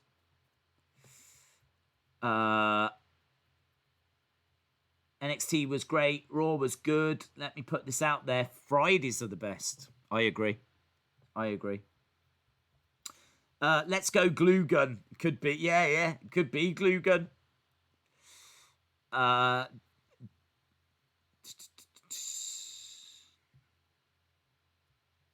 Where are we? We're at 10 past. Days, did Cody forget he wasn't dashing Cody anymore? I don't know. That was weird. him having that jet black hair. I agree with you, Days, about AEW, but the hardcore AEW fans will be toxic about it. I don't really care. The thing is, you just watch the shows and you just go with what you're entertained by, don't you? I mean, I would sooner watch a show that is just out there wackiness, but entertains me, and just watch a show that's just really, really bland. And honestly, if any AEW fans wanted to debate that, that's absolutely fine. It's not a debate that I care for. Like, honestly, it's not a conversation I'm looking for, so fine. I mean, if there's AEW fans that watched that and were thoroughly entertained by tonight's show, then that's great. Honestly, no, that's great. I mean, it's brilliant that wrestling entertains people, you know. I mean, all of us just want to see wrestling succeed. You know, I'm passionate about wrestling. I love the history of wrestling. I love, you know, it's given me just fantastic moments in my life watching wrestling. Like, I think we all know where we were when the streak ended and stuff like that. So, yeah, I love wrestling. So, yeah, I just want to see wrestling succeed, you know. So, if there are hardcore AEW fans that watched and enjoyed it tonight and think it's the best show they've ever seen, then brilliant. Great. Robin says, what's your thoughts on Austin Theory? I like him. I don't know what's going on with him, though. I find, again, you know, he was on the main roster. I think wasn't there accusations made against him? Didn't know what was going to happen. Then all of a sudden he just pops up in NXT. And now I don't know really how to feel about him. So I'm a little bit... Anthony says, I honestly thought the vignette was Wade Barrett. Malik says, what was the main event match on AEW and who won? It was Eddie Kingston against John Moxley. The match was good. The only problem is Moxley's winning that. Obviously, there was no build to it. I don't really know how it came about. But I think, you know, it was good. It was fine. But it was just competing against a very interesting gauntlet match over on NXT. Are you kidding me? T-Bar greater than the Wednesday Night War? Oh, definitely. Slapjack is the greatest thing in sports entertainment. I don't know why AEW marks can't take negativity to their favourite show when they constantly hate on WWE. AEW puts on a lot of tag matches, says Mark Clark. Yeah, do you know, that's actually my criticism with... That's my criticism with New Japan. New Japan put a lot of tag matches on, and I just don't really care for them that much. I know that, I care for New Japan, but I don't really care for those tag matches. And they do it all the time, so it's not really a surprise that there's a lot of tag matches on AEW. I don't mind the tag division. I think their tag division's good. Easily the best in, well, I don't want to say wrestling, but better than anything WWE has got. So I kind of like the fact they invest in their tag division. But I just don't need to see like single stars being put in tag teams or like 6-man tags and things like that. Kingston Moxley was great, says 7-star. Do you know any reason why the 6-man tag match on Dynamite wasn't booked this week? I don't actually know. I don't know. I mean, they did come down at the end, so I don't think there was any health concerns. I don't know if maybe they just wanted a bit of a bigger main event because it was going up against that gauntlet match. So they might have looked at it and gone, we probably need something a little bit bigger. So they've just gone, well, let's put the AEW Championship on the line. I mean, Eddie Kingston had a claim for it because of the fact that he had a claim for it because he had not been eliminated from the Casino Battle Royal. So that was his opportunity. So AEW was awesome. So I'm going to give it 10 out of 10. Cody's comeback was awesome, says Roy Rees. There's who will be called Pepper Spray. I think the G1 is tonight, says Chalmers. NXT was 8 out of 10, says David Connolly. Eric says, I can see some AEW marks in the chat, and if they give AEW shows a low score, they say you're just an AEW hater. Well, I mean, look, you're going to have AEW fans, and they're welcome. And you're going to have NXT fans, and they're welcome. And I will just give you my opinion as to how I see it. But I will always tell you why I'm scoring it the way I'm scoring it. And I would have to go back, actually. I should do it. I really, if I can find time, I would love to go back and know who I've given higher scores to each week. Because I'm still confident that I've given AEW more higher scores than I have NXT. So, but for me, this was just, didn't quite reach the levels. Maybe because it was up against a very strong NXT episode tonight. Anthony says, Days Jay White will be Switchblade in Retribution. They tried to get Jay White, actually. Ever since Keith Lee, not for Retribution, I just know that Triple H is a big fan. Ever since Keith Lee has been on the main roster, he has been okay, but he has to go back to NXT. Oh, I can't see that happening for a while. I've got to be honest. Keith Lee to win the title, says Jaden. What did you think about Cody's comeback? I thought he looked great in the ring. I don't like his new hair. For me, it's too dark. It looks fake. It looks fake. It looks too dark. Doesn't look like a natural colour.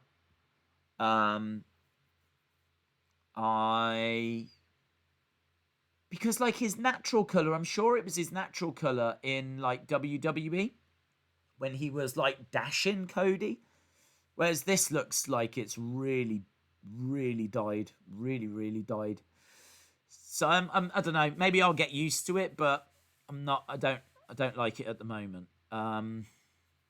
But I mean, it's Cody. He's like one of the best wrestlers, if not the best wrestler that they've actually got. So it's just great to see him back. So, yeah, we'll see what they can do. Fun fact, Humberto Carrillo is more over and more charismatic than The Rock. Days, I'm counting it now. If I haven't made a mistake, the end of April, you were at AEW 4, NXT 5, and a draw 6. Oh, really? That's interesting. It's very interesting. So that's completely without... so by the end of April... Well, that's very interesting. I actually would have said AEW would have been winning. But how interesting is that? 4, 5, 6. That shows how, like, spaced out, leveled out it all is. That's cool. It's proper Wednesday Night War. I didn't even think I'd scored a draw that often, to be honest, but amazing. 7-star, shout out to you. Yeah, we're done. We're wrapping up anyway. Yeah, final few comments, and then that will be us for tonight. Days, do you like heel Roman or face Roman? Heel Roman, I think, is awesome. Nelson says Retribution probably threatened WWE to sign him. I don't know if that's how it works. Anthony says Days wants Retribution on WWE for the awful... I don't want Demi. There wasn't really much entertainment from Demi. It's total nonsensical. What's nonsensical, buddy? What's nonsensical? Retribution, I agree. I think Humberto has potential. I mean, if you are talking, Heather, about Retribution, about them being nonsensical, I completely agree. And I totally understand why I've seen so many negative reactions to it. But some things are so nonsensical. They go so far that it becomes entertaining. You know, like those bad films that are so bad, people actually enjoy watching them because they're that bad. Like, people actively have, like, bad movie nights because the movies are that bad. They get a kick out of them. That was Raw for me this week. That was Raw for me. It was that bad, if you want. That nonsensical. It was that out there and crazy. It actually went full circle and became... I had a great... I really flipping loved that stream on Monday. Monday's Raw stream. I had so much fun. So much fun.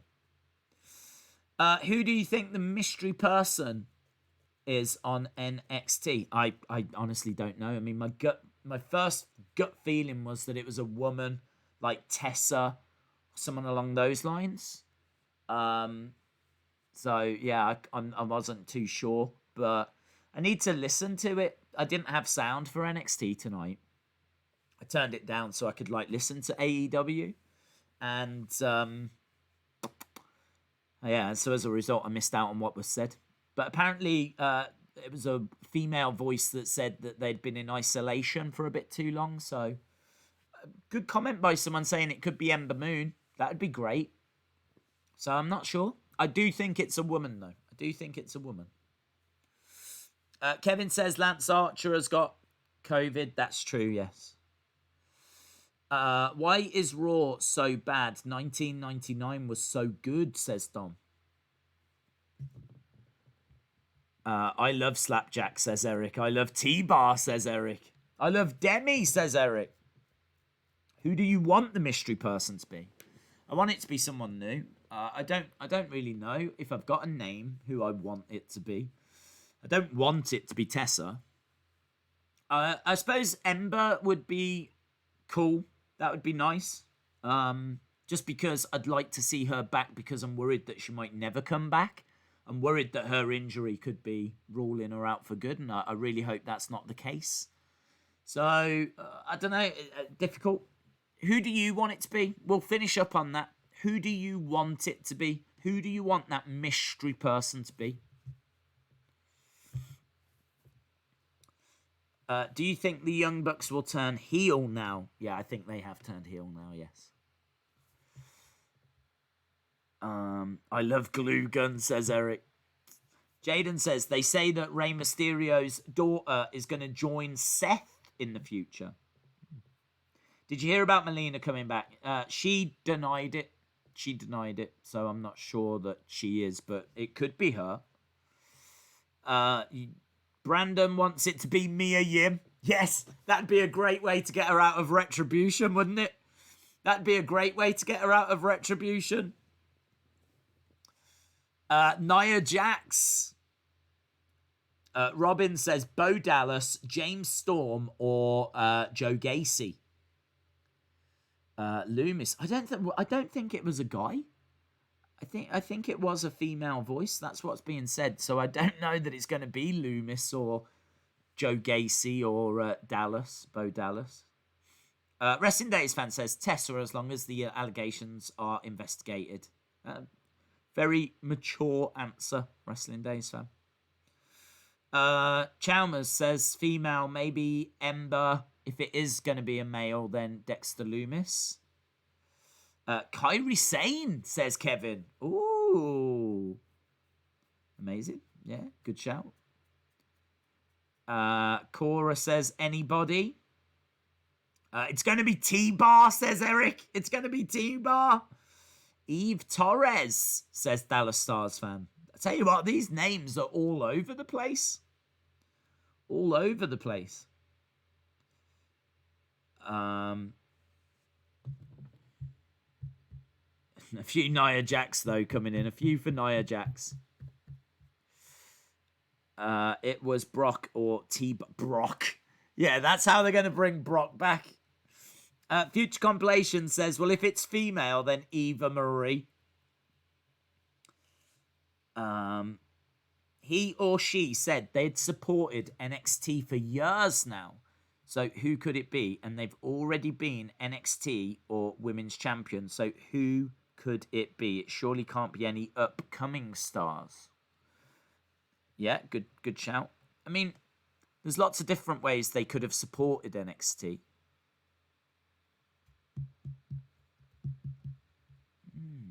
There's that trainer, isn't there? What's her name?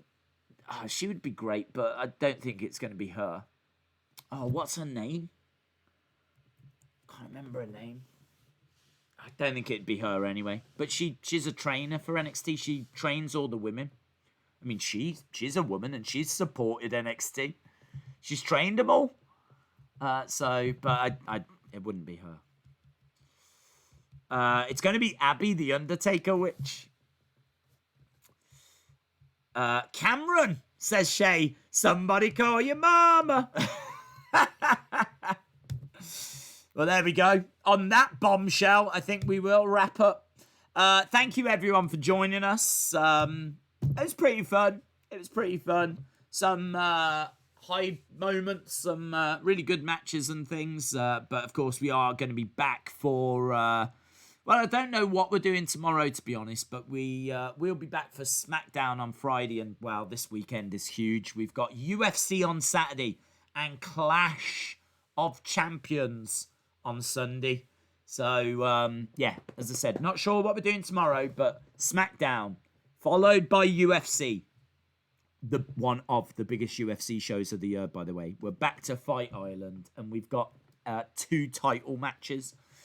Then on Sunday, we got Clash of Champions, all the titles on the line. Then we're back with Raw on Monday. So we've got a big weekend this weekend, so...